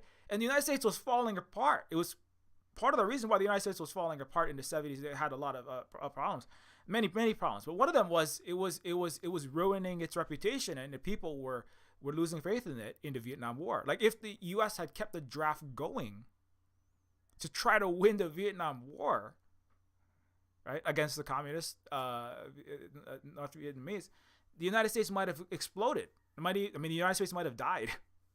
The United States itself, if the draft went long enough, and people's faith, like I said, right, this is because we're talking about the faith of people in their civilizations, like the spiritual vitality. I forget who it was. It was like Kishore Mahbubani cites this one geopolitical analyst. It was a contest of the spiritual vitality, the future that people see in your idea, your country, your economic system, your path, your story, your narrative, who you are. The United States, capitalists, the Soviet communists, right? And so if the United States kept going with the Vietnam War, that could have actually have, the communism might have had more chance to even spread into the United States. So that was a decision that they had to make, we're going to cut the draft, and we're going to work on, and then the Reaganomics, right? So it's kind of like, you could argue that, like, if the Soviet Union had figured out some really great new idea for what they were going to do with the new computer technology or something, right, that was getting people energized. Because part of it is also like there's a new thing happening. This is why the United States is dying as well. Generative AI was the last new thing, right? ChatGPT and Sam Altman and AI that can paint and talk and act and sing and dance and make movies, right? This was revolutionary. It's going to be the great. There's no new thing, right? Electric cars, the Chinese have better than that. Solar, Chinese have better than that. Curing all the diseases with gene therapy. They even say the U.S. and Western medical science is behind because they still believe in backwards things like selfish genes, which was a book written by Richard Dawkins, a British biologist, right, who was lauded because he basically said selfish individualism, or that's the capitalist ethos on a personal kind of almost like spiritual level. The selfish individualism is what causes genes to do what they do, and the selfish gene that preserves its own replication over the life, happiness, and quality of existence of the organism, the phenotype which it manifests, right, by replicating the protein synthesized in the on the endoscopic reticulum and with the mitochondria. The genes inside of the microscopic genes is what really matters, right? And selfish genes is what matters, right? But that was part of the 20th century American Western narrative, right? So even science is infected by all of this, the Cold War and this competition, right? And so that's part of why his books got so published. Not because he's a better scientist. He's a white man, so that helps a lot. He's a lauded, Sir, entitled knight, white British man, so that helps even more. If you're British, you instantly get like plus 50 IQ points supposedly. No, that's Hollywood, right? That's propaganda. That's what the West excels at. But anyway, so the selfish gene idea, right, is actually what is holding the United States and European and Western science, biomedical science, from curing things like diabetes. Now, diabetes is also not getting. The U.S. is the West. The capitalist West is suing China because billionaires' universal death care and wealth extraction scheme, which is what the U.S. and Western healthcare is, right? Is because Britain and Canada everyone is being privatized. That they're not going to invent cures for diabetes, because then how is Goldman Sachs and BlackRock going to make trillions of dollars charging people hundreds of dollars a month for insulin, right? Basically for the right to live, right? So racketeering, basically holding people's lives hostage and stealing the money out of their pockets is basically what the Western healthcare system is. But so there's that. But then that's why the U.S. is currently suing China for curing diabetes. But then there's also, you can't even invent, even if you wanted to invent cures, serious, real cures. The Western biomedical understanding is being hampered by its own 20th century Cold War era capitalist thinking that's infected biology and medical science itself. I mean, racism is a problem. There's all kind of other problems. Cis heteronormativity, the fact that the BMI is based on a handful of like 6'6" Scandinavian dudes, right? That's wrecking a lot of numbers of what will make you actually healthy, and there's all kind of problems already in the medical system. But another one is literally they can't progress because they're still stuck in this 20th century Cold War mentality, and they're not moving forward. And people are going, well, I would like to have my diabetes cured. That's why I want to end up U.S. occupation of Hawaii, so the Hawaiians, we can get the freaking diabetes cure. We're 2.5 times more likely to get diabetes. It's the white man's bullets that kills native people like myself. So I need the diabetes cure. I need the 5G, 6G. I need the Huawei phone that's 20 times better than an Apple. I need a $8,000 electric car that goes further, is faster, is amphibious, and actually functions unlike the Teslas. I need that costs 50 times more. I need the freaking. That's why we need to join the Belt and Road. The Americans should want to join that. You know what I'm saying? Like I said last time, you should want to join that because that's where the future is. You know. And the thing is, the Chinese don't want, unlike the United States that are saying you have to give up your system, the Chinese are not even saying you have to completely be Chinese to join the Belt and Road Initiative, to join BRICS. You don't have to you don't have to use the Chinese socialism. In fact, they say you can't really replicate our system. You can be your own country. You can have self-determination. We won't meddle in your internal affairs. But you can't be trying to make a war on us. That's not going to really work, right?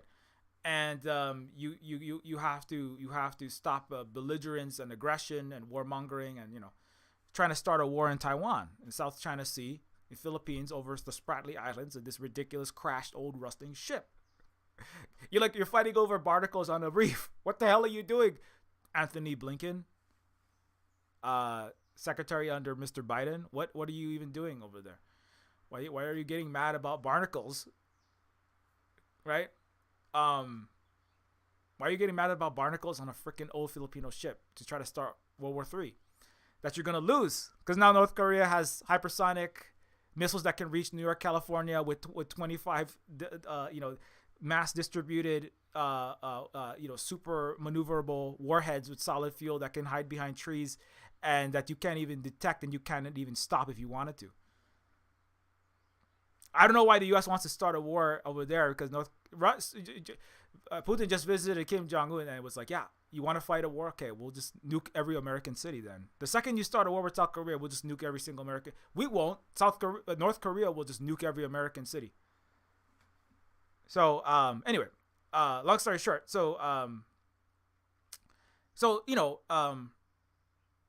I've been spending a lot of time talking about a lot of topics and spiraling around them. So the draft is because people don't have that belief and that faith in the United States. People don't believe in the United States. People, it's not just the draft that's having a problem. It's not just the U.S. military that is low recruited, right? Let me see. I had that one up. Recruitment, shortments. Yeah. Yeah, so I had some good images. Yeah, so in 2024, the United States military is projected to have the lowest force since 1940. There were 41,000 short in 2023. Okay, so the U.S. military this is not like a made up problem. The U.S. military is short. I mean, it's a made up problem for the U.S. military. U.S. military struggles to recruit 23% of young people between 17 and 24 qualified to join the military. 53% of Americans 18 to 29 have a negative view of the military. As I said, young people, majority, do not like the U.S. military.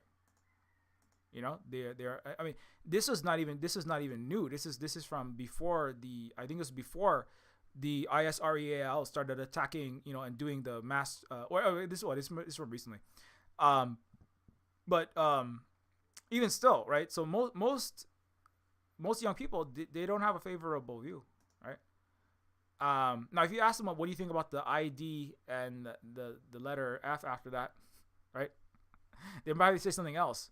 But even the U.S. military, they're like, we don't want to join it. We don't want to join that. So that is a real problem. Now, why is that happening? Because of everything that I just said. I mean, and also when you're doing these egregious, horrible things that everyone's watching dead children every day on their feed, right? Of what the U.S. military is doing. Aaron Bushnell set himself on fire.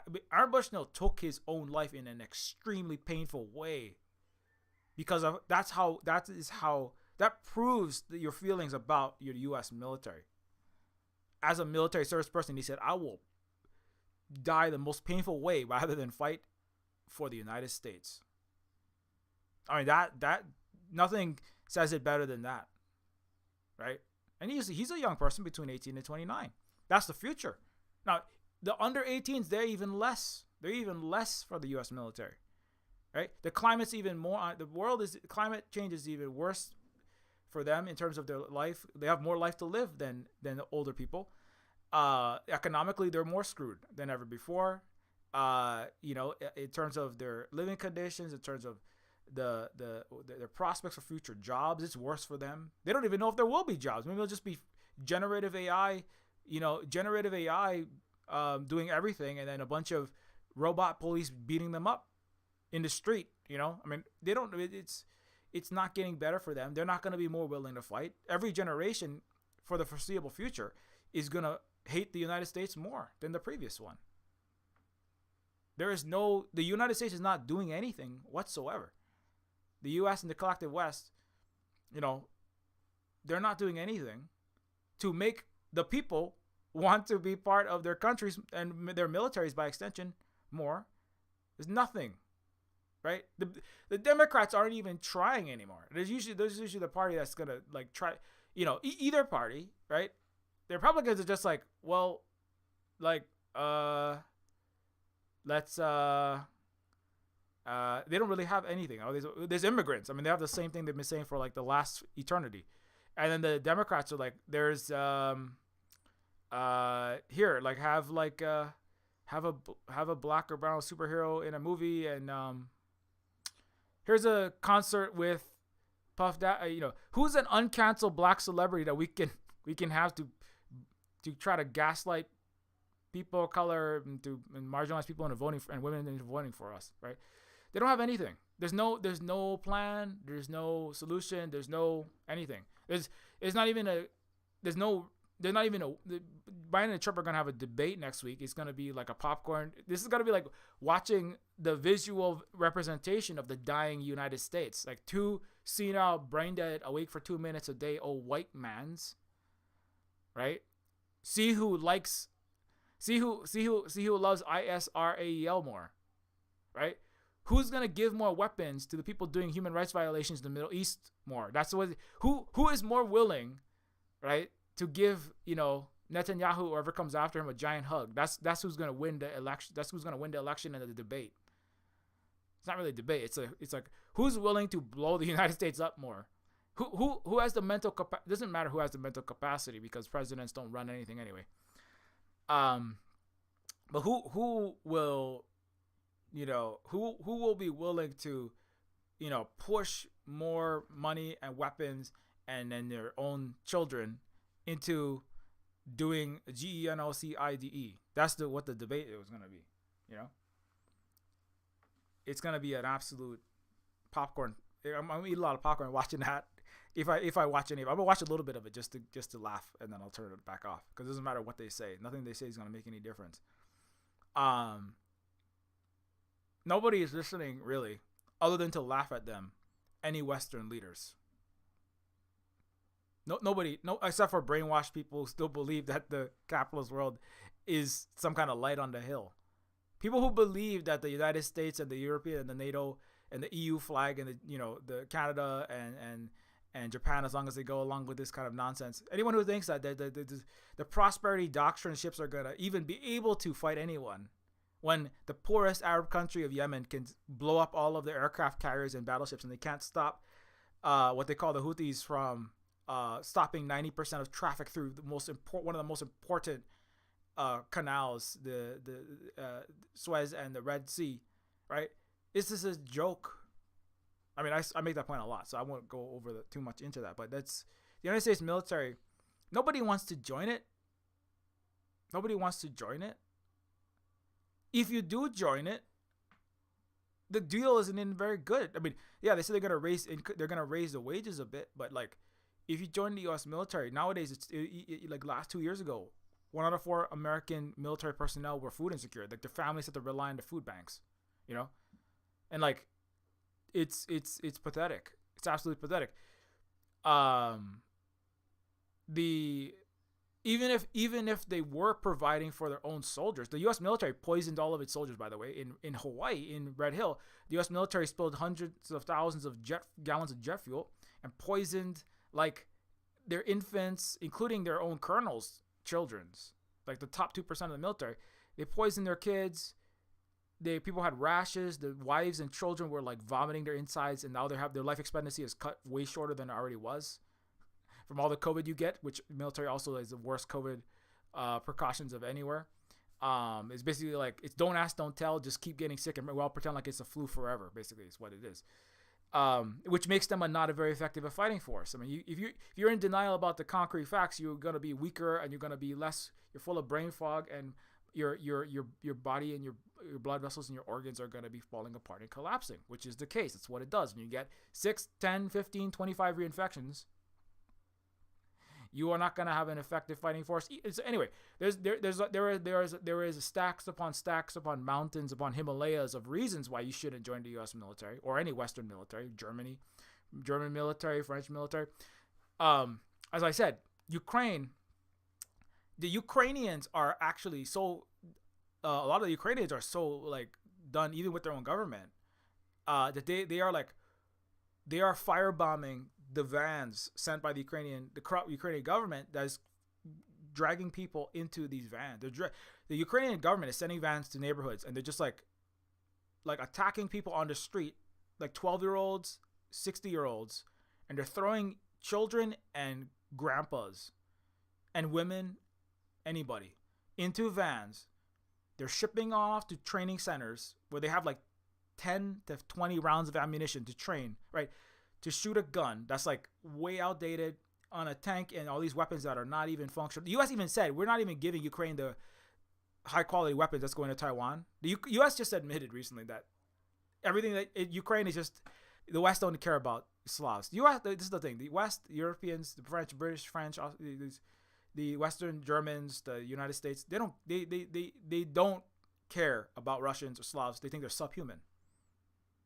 They want all the Ukrainians to die, and they want all the Russians to die. They've actually said that out loud now. They said, yeah, we purposely gave them the crappiest, worst stuff. Yeah, we put blue and yellow flags in our bios, but we just want them all to die because we think. But that's another thing where the Russians are saying, well, we used to wanted to learn about the West and Europe and the United States. We used to visit there. They say like Russian tourism is down like 90+%. Nobody wants to visit Europe. They used to Russians were all the energy for Europe. Russia is still all the energy for Europe. You know, it's just coming through India and Turkey with a markup from the Turkish and from the Indians, right? And so the what is this?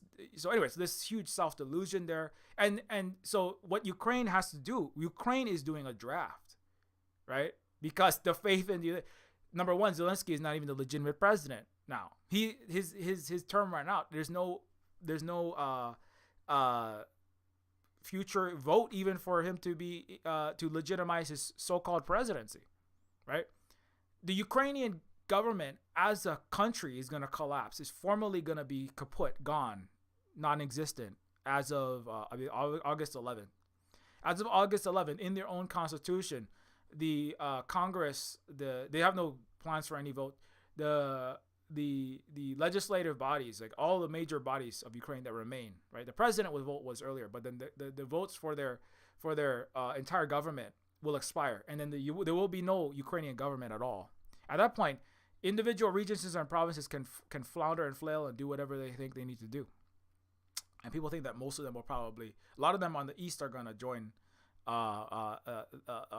gonna join with Russia. They're gonna sign some kind of deal with Russia because they're not gonna be able to. They're not gonna have any government at all, right? And as I already said, Ukraine that has been fully backed by the West, the collective West, United States, and the Europeans, who have been lying to their own populations for this entire time and still are lying, right? About what Ukraine was about, what they're doing there, whether they're winning or not, right? All of this is decreasing the faith in the West. I mean, a lot of this inside the West, people are really brainwashed about what's been happening there, and they've been successful at that. You know, it's kind of like marketing Germany and East Germany and Russia into believing Coca-Cola and Levi's pants is worth. Having access to maybe buy some Levi's pants is better than having healthcare, housing, food, and future, and being a technological leader in the world, right? And 57 flavors of fucking ketchup, right? And that's not true, but they convinced some people to believe that. But now the Russians are done being fooled. So what's happening now is that the rest of the world can see that, though. The Africans, Asians, Latin Americans, Pacific Islanders, indigenous people that are not brainwashed by the Western media, and still have some level of adherence to this white supremacy they can't even see. But most of the world was already kind of done with the West after that. With what's happening in the PALESTINE, they're super done, right? That one's even Western liberal and progressives are, done with their governments. But the thing is, you should watch what's happening in Ukraine, because that is what the West is going to try to do to its own population. Whether this draft bill goes through or not, there is no faith. There's no faith in Ukraine. The economy is completely gone. There's no jobs. There's the electricity's turning off. All the things that you're experiencing slowly. Ukraine is deeper into that. Power is off for a lot of the day. Food's running out. Losing wars. But you're really losing a war. They're going to lose most of their country, right? Soon. Nazis running thing. I'm sorry. Yahtzees with an N running thing. You can't say that anymore because we live in an unfree Western world.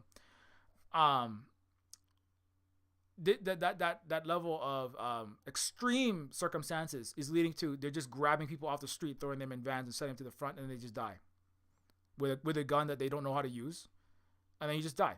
2,000 people per day are dying.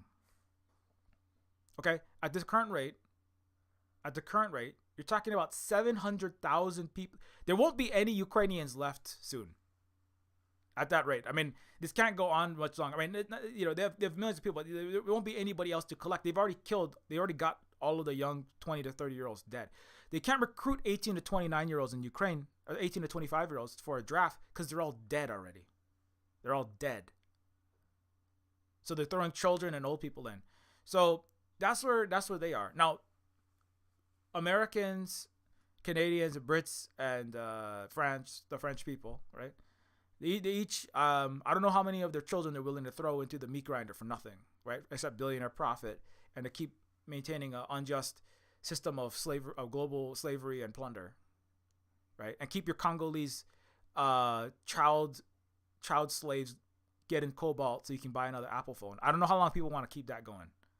Are you going to die for that? You want to die for that? It's not even helping Americans and Canadians and Europeans, right? Things are not even getting better. So I don't think that if the U.S. tries to do this draft, which they probably will, they will. It's kind of like the draft and cop cities. It's kind of like the two faces of the same coin, right? It's about trying to liquidate. You can liquidate as many people as you possibly can. You can get people. You can maybe prolong the empire a little bit longer. Maybe they think that. The thing is, if 1 million Europeans and 1 million Americans go into Europe or go into some countries around the world and get themselves killed, that will take Russia and other countries that are against the West it will take them longer to deal with that. It might even cause them to significantly question, like, whoa, my God, how many people are gonna die? How many young children are gonna die for billionaires and America that doesn't even care about them? Like, how many Americans are gonna go die so you can keep doing genocide in Palestine? How many Americans are gonna die for that? How many people can be grabbed and thrown into a van or brainwashed, right? And they might start questioning that. Maybe, I don't know. Maybe they'll just get fed up and they'll just be, you know what? Maybe that's what, we're gonna just cut you. We're gonna just build a freaking giant wall here, or we're gonna do something more extreme, right? So that's the strategy in the West is we have 800 million Westerners that are all running out of money of food. They're running out of food. They're running out of electricity. Europe is running out of power. They're freezing. They're burning. They can't keep their air conditioner on, and they can't keep their heat on in the winter. They're getting more upset. They're getting poor. They don't seem to be getting smarter. And there's hundreds of millions of those people over there, and the Russians are looking at that, and the rest of the world is looking at that. They're like, this is gonna be. Ideally, what would happen would be the Europeans and Americans will take their countries back and then join the multipolar world and just start working together to build win-win cooperation and admit that capitalism is lost. And the world is on a multipolar path towards socialism and ultimately communism. But the West is not there yet. They're not there yet. Some young people in America are getting there, but the West is not there yet. If they were, then we wouldn't be in all the problems we're in, right? If they were, I wouldn't have to do this stream. But the West is not there yet. We'll know the West is there when they've taken their countries back and they have democracies. I mean, real democracies that the people decide, the people's will is carried out. But they don't. The West, the U.S., the Europe, they don't have that yet. So what's going to happen is that it's going to be a very difficult time. And the West is going to probably try to do a draft. U.S. is going to try to do a draft. Europeans are doing draft. Canada's going to do a draft. Japan's probably going to do a draft.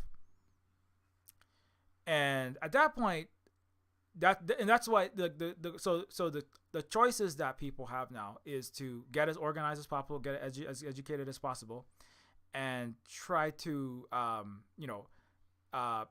prepare to resist in every possible way this eventuality. Now, civil war in the United States, of course, many analysts are saying that if there is a draft, the United States. The young people that are so already upset, as I said, the boomers and the Gen Xers, they're the only people that really believe in the United States. Millennial and younger, they do not. If there is a draft, that could cause as I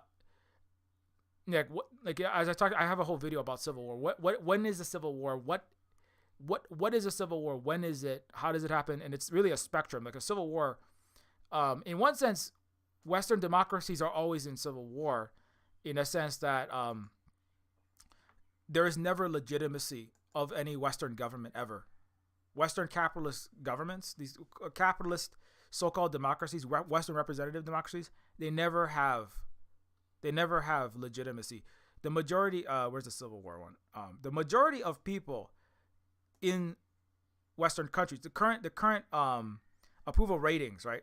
The current approval ratings of countries like the United States, of countries like of Germany and Britain and France, the approval ratings are all under 50%. Okay, like Japan is like a 15. I forget. Let me see. G7 country leader approval ratings. Yeah, Biden 37%, Justin Trudeau 30%, German Chancellor Scholz 25%, Sunak. Like the title is even World Losers Gathered at the G7 Summit, right? So child killer Joe Biden with his 37% approval rating, Justin Trudeau 30%, Chancellor German 25%, UK Prime Minister Rishi Sunak 25%, French President Emmanuel Macron 21%. So 80% of France want Macron gone. He's still in power. Japanese PM 13%. So Japan is 13% approval rating. That's in Japan. I thought Japan was super stable and civilized, and it was one of the best of the Western countries. They absolutely hate their leader. They hate their leader, right? The honorary white Western so-called democracy of Japan, one of the colonial genociders in chief in the World War II, they have the lowest approval rating. Nobody. This is the thing. These approval ratings, not just now. There has never been a Western representative democracy over a long period of time that has ever had governments that stay above 50%. They always drop to 40% or lower within less than a year of the election. So, in that sense, there is no, if a civil war is internal struggle where there is a crisis of legitimacy, and then people are shooting. What are people shooting over? Who is the legitimate government? Who gets to run things, right? Now, you could argue the U.S. is all Western countries are in a perpetual cold civil war state where the country is in a fundamental disagreement about who is even in charge and what. There is no sense of legitimacy. Like, half of the country doesn't go, okay, you know what, your candidate won, and we all love this, and we're all going along. You can see this where half of the United States believes Trump is president, the other half believes Biden is president. I spent a lot of time talking about that. So in that sense, there's always a civil war on some level in every Western capitalist country. Now there's always disagreements in countries. Nobody 100% agrees in any country all the time. But in all Western countries, there is never a legitimate leader. There's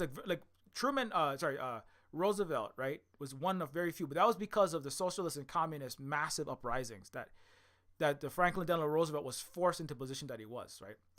But in United States and European countries, the government never has any long-term legitimacy because of real reasons, because the governments always betray the people because they're puppets under a plutocracy, right? It follows.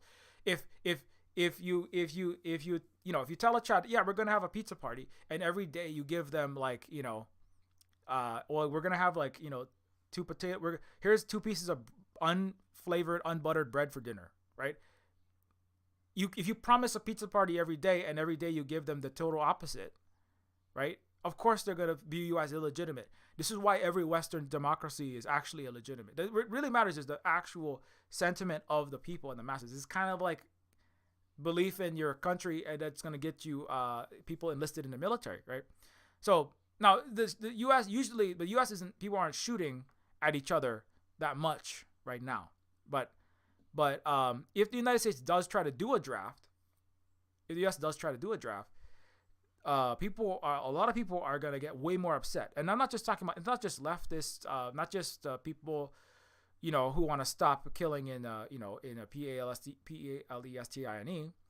and people want to stop colonialism and capitalism and empire going around beating up on people and needless, imperialist wars. You're gonna have just regular Republican. You're gonna have conservatives, who are they view the United States government as illegitimate, right? Like, There are conservative, they would even call themselves patriotic pro-American, but they don't believe in the United States government. They believe that Joe Biden is a traitor. They believe that he's not a legitimate president. They believe that the Democrats and liberal, whatever they think it is exactly, deep state, whatever, they don't believe. They have very strong beliefs that the United States government and the forces that govern the United States are illegitimate, and they will not fight and die for that. They might fight and die, but most of the United States, liberal, conservative, left, wherever, most of the United States, wherever they're at politically, in the spectrum, they do not believe in the United States, and they will not fight and die for it. And in fact, the United States military might have to. The United States military has already had. The United States government hasn't sent the federal government hasn't sent military to attack Americans yet. But I take that back. The United States military was asked by the President of the United States to shoot at Black Lives Matter activists in 2020. Donald Trump ordered 100. I'm going to say this again. I say this every time. The United States has already had a coup. It already had a civil war. It just didn't have a lot of shooting. The United States president, the commander-in-chief, ordered hundreds of thousands of rounds of ammunition and military personnel into D.C. to shoot at Black Lives Matter protesters. And there was a coup inside the United States government. The United States has already collapsed, and there was a coup. And then the generals and the billionaires came in and said, "Oh, don't tell anybody that happened."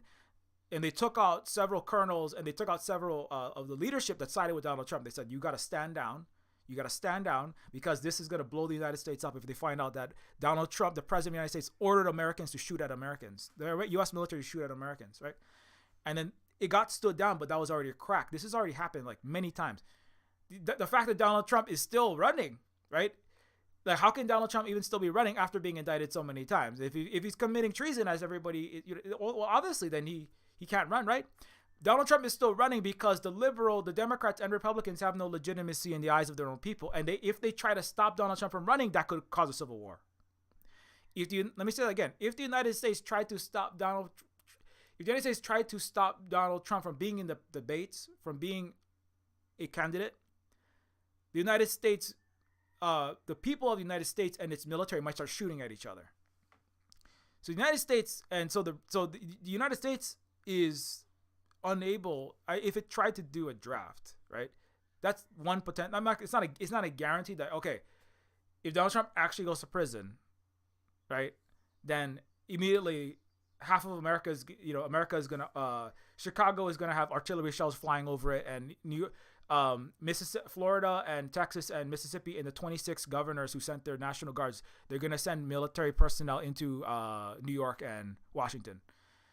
I'm not necessarily saying that red states are going to invade the blue states if Donald Trump is banned from being president, but like extreme things are on the table. Let's put it that way. And like many Americans, for whatever reason, as illegitimate as many of their grievances may be, many of their grievances are legitimate, right? And I mean, the legitimate ones, of course, is being like the U.S. is treating people terribly, right? And the prospects are not getting better. So the U.S. military draft might actually be the U.S. might be, instead of pulling people into fight for the U.S. military, the United States might pull Americans to fight the United States itself. I mean, it could be a civil war. It could be a revolutionary overthrow of the United States. I mean, it's unknown exactly how it would pan out. I don't think anybody knows exactly what would happen. But if the draft doesn't work, they're going to try as best as they can to grab as many of the kids as they can and stuff them in the military, though. That's for sure. Maybe they'll get away with it without. Maybe they'll get away with the draft, and there won't be there will be some resistance, but then people will give in. Maybe, I don't know. They'll reframe it. It's not a draft. It's just we'll give it's not a draft. It's just that it's all of it is some kind of coercion, right? We'll give you food and housing, and we'll give you a good deal if you join the military. That's what Germany. That's what all the bulwarks are. That's why South Korea, Germany, Scandinavian countries, and ISREAL all have healthcare, universal healthcare, right? It's a bribe to get white people, Westerners, to go to the front lines. That's why there's healthcare in the Eastern. It's not because the U.S. and the capitalist West give a crap about your health or your housing or anything else. It's because they need to bribe people to the front lines against Russia and against China, right? That's why there's free healthcare in South Korea, not because they care. NHS is being destroyed. Canada's healthcare is a joke. France is going to lose 40% of its uranium when all of their Niger's mines. U.S. is getting itself kicked out. France and U.S. are both kicked out of Niger. 40% of France is going to go dark in about 2 months, or maybe this week, because they just lost other. So I don't know what they're going to do with that, but it's going to be a lot of chaos, and it's going to be a lot of crying, and it's going to be a lot of upset people, and if the U.S. can successfully ban TikTok and brainwash everybody to go die for nothing but the profits of super rich people and failed attempts at hegemony, that would be really sad. But ideally, what we want to do is we want to have as little of that as possible, and we want to try to stop people from getting killed. Like, there are legitimate militaries to join; they're just not Western militaries. There are militaries that are fighting Yahtzees with an N.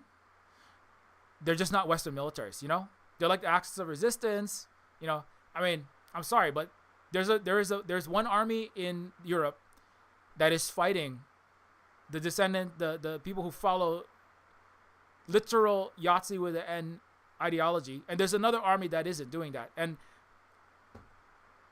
you know, you can be in denial about that all you want. I'd be like, well, the other side is just as evil as this side, right?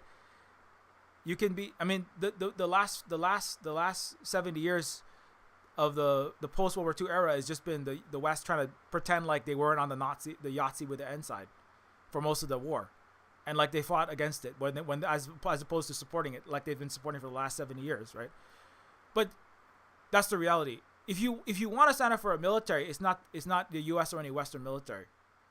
I mean, I'm not saying you should sign up for military. I mean, I don't even know how you would, you know, doing something other than signing up for the U.S. military is its whole thing. I mean, I'm a Hawaiian, so the U.S. is not even my military because the United States state of Hawaii is a fake state under the United Nations. And the United Nations itself is going away. There's so much happening. I don't have time to talk about it all, obviously. But the United Nations is dissolving. It's running out. BRICS is going to reconstruct that. WHO, right, lied about airborne COVID-19. That's going to be reconstructed. So, you know, the United Nations finally said, "Oh yes, you know, ISREAL, you're doing a GENOCIDE," because they feared the world turning to an alternative to the ICC and the UN, which they always should have, because the UN is totally controlled by the United States and billionaires. It's a joke. Everything in the West is a joke, right? So, if you want a better life, if you really, really, really want a better life, like right now, you gotta go to like China, Cuba, Russia. You gotta go somewhere else. You gotta leave the West. It's done. Go to join a BRICS country, where there's progress. You know, I mean, just like in the same way, nobody wants to join the. You know, the thing is, there's no shortage of Russians. There's no they have a voluntary force. There's no shortage of Russians that want to join the military. You know why? Because they believe in their country. They've made progress. You know, they vote. Yeah, Vladimir Putin got voted in again, but you know, he has people actually appreciate like the success that they've had. They've had problems, but Russia's economy is growing faster than Europe's. They stopped their energy and then now they're selling to Asia. They have closer partnerships with China.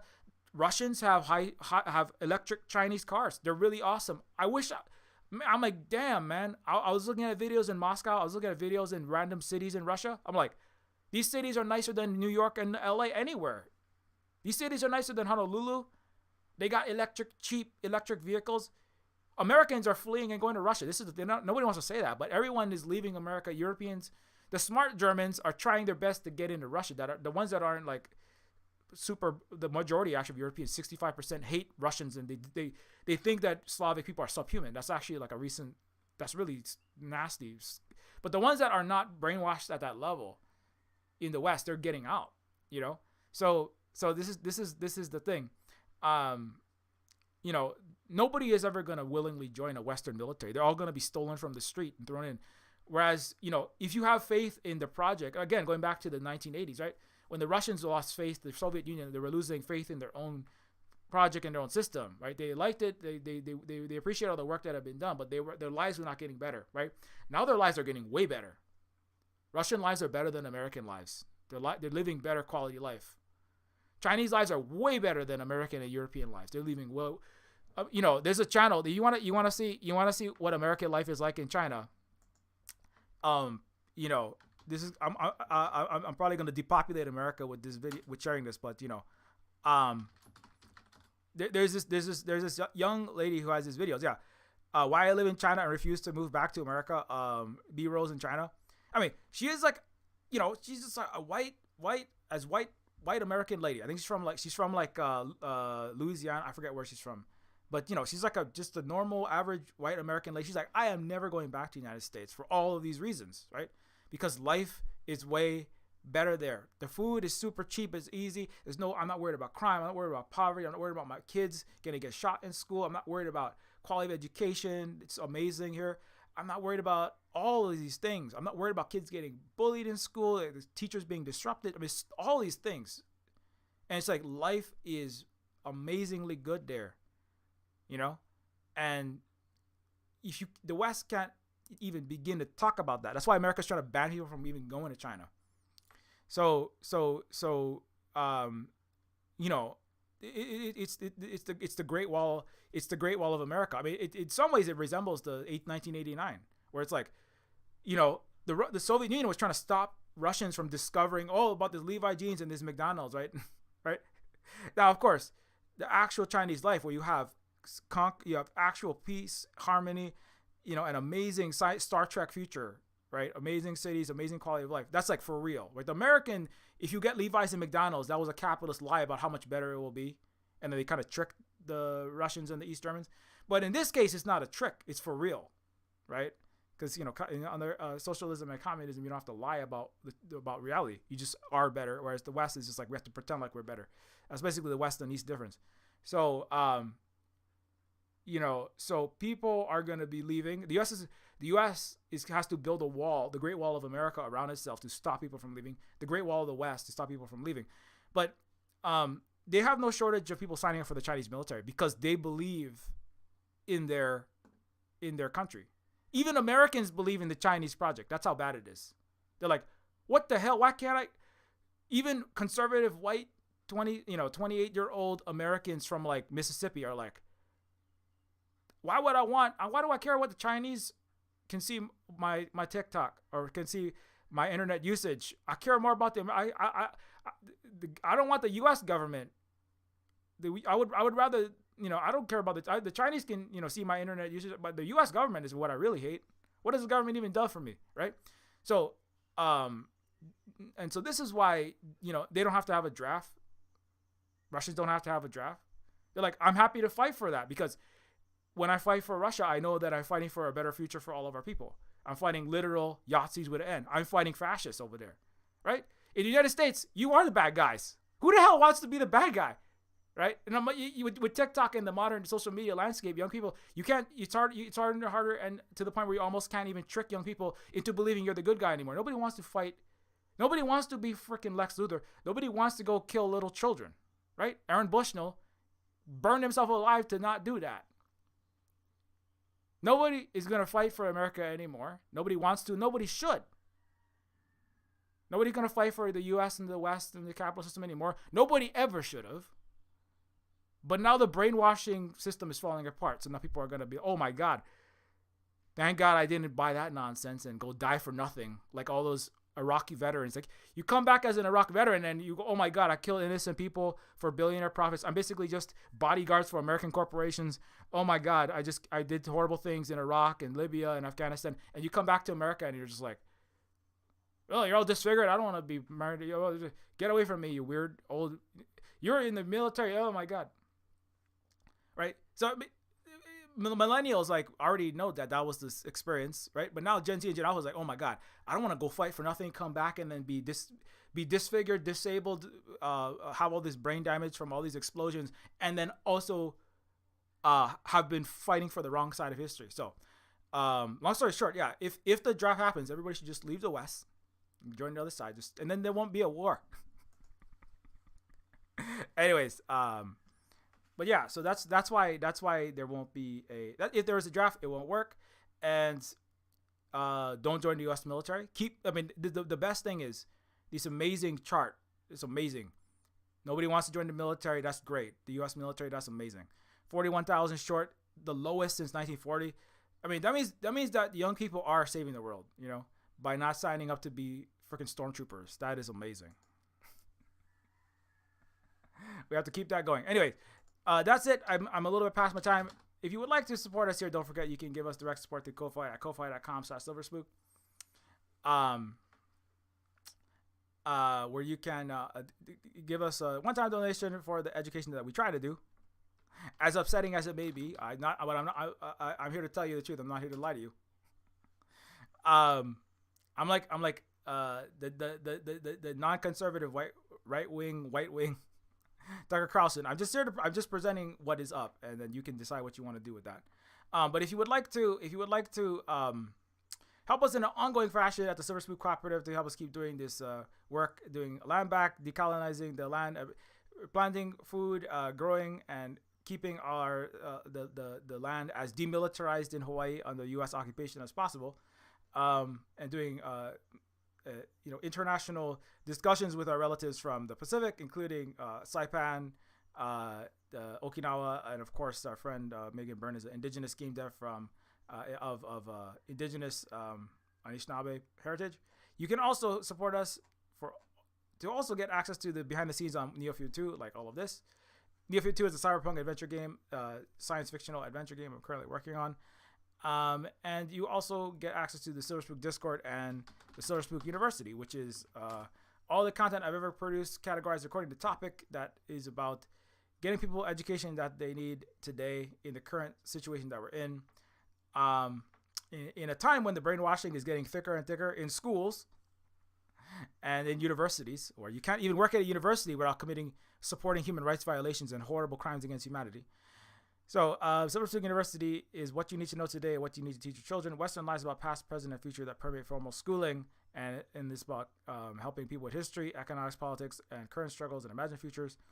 But yeah, so that's another perk that you get when you become a Silver Spook patron. You also get, if you would like to support us, you can also, and if you like video games, Neofeud is a dystopic adventure game in the vein of Blade Runner, and it's also a game where a cyborg social worker, a ex-con drug dealer robot, and a ex-trillionaire princess all try to stop a global plutocracy from destroying the entire planet in the floating palaces above the earth.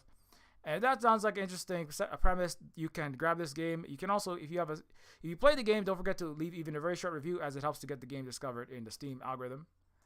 And also, you can get the games like Neofeud on itch.io for Windows and for Mac and for Linux. And Decolonators is a game where you kick capitalist colonizers' butts out of Vietnam in retro arcade game glory. And of course, there's Indigenous Star, Pigeon with Gun, and several other games. And of course, Woman is a book by Holly, who was raised in right-wing evangelical Protestant Christianity. And it is also a book that is free, or you can get this game, get this book and also donate some money when you pick it up. You can also follow at Silver Spook Games I didn't even post this. Oops. You can follow at Silver Spook Games at octodon.social and or at Silver Spook Games at mastodon.social. And you can also follow on Twitter at Silver Spook Guy. And you can follow on Twitter at Silver Spook Guy. And you can also follow at Silver Spook Games minus the E and Silver for the games related stuff. And of course, you can also follow Terminus C. Terminus C Terminus Cyberstar is a low poly cyberpunk immersive sim that I am the content director and the lead writer of, and it is you can follow them there. And of course, you can follow Holly, posting pictures of amazing masks, which is a good thing to be doing. For free free the palace place, and Hawaii and more. Masked in public, queer, married to myself, parent of two, writer for the KNX Music and Variety Show, and of course, wearing masks, amazing stuff. And thanks to all the people on the list for your ongoing support. Massively appreciated. Without your support, it does become very difficult for us to keep on doing this work. So thank you very much for all of your Patreon support. Until next time, keep your messages polished. Uncle Sam wants you, and tell Uncle Sam to shove it, because Uncle Sam is Uncle Palpatine. And have a good time.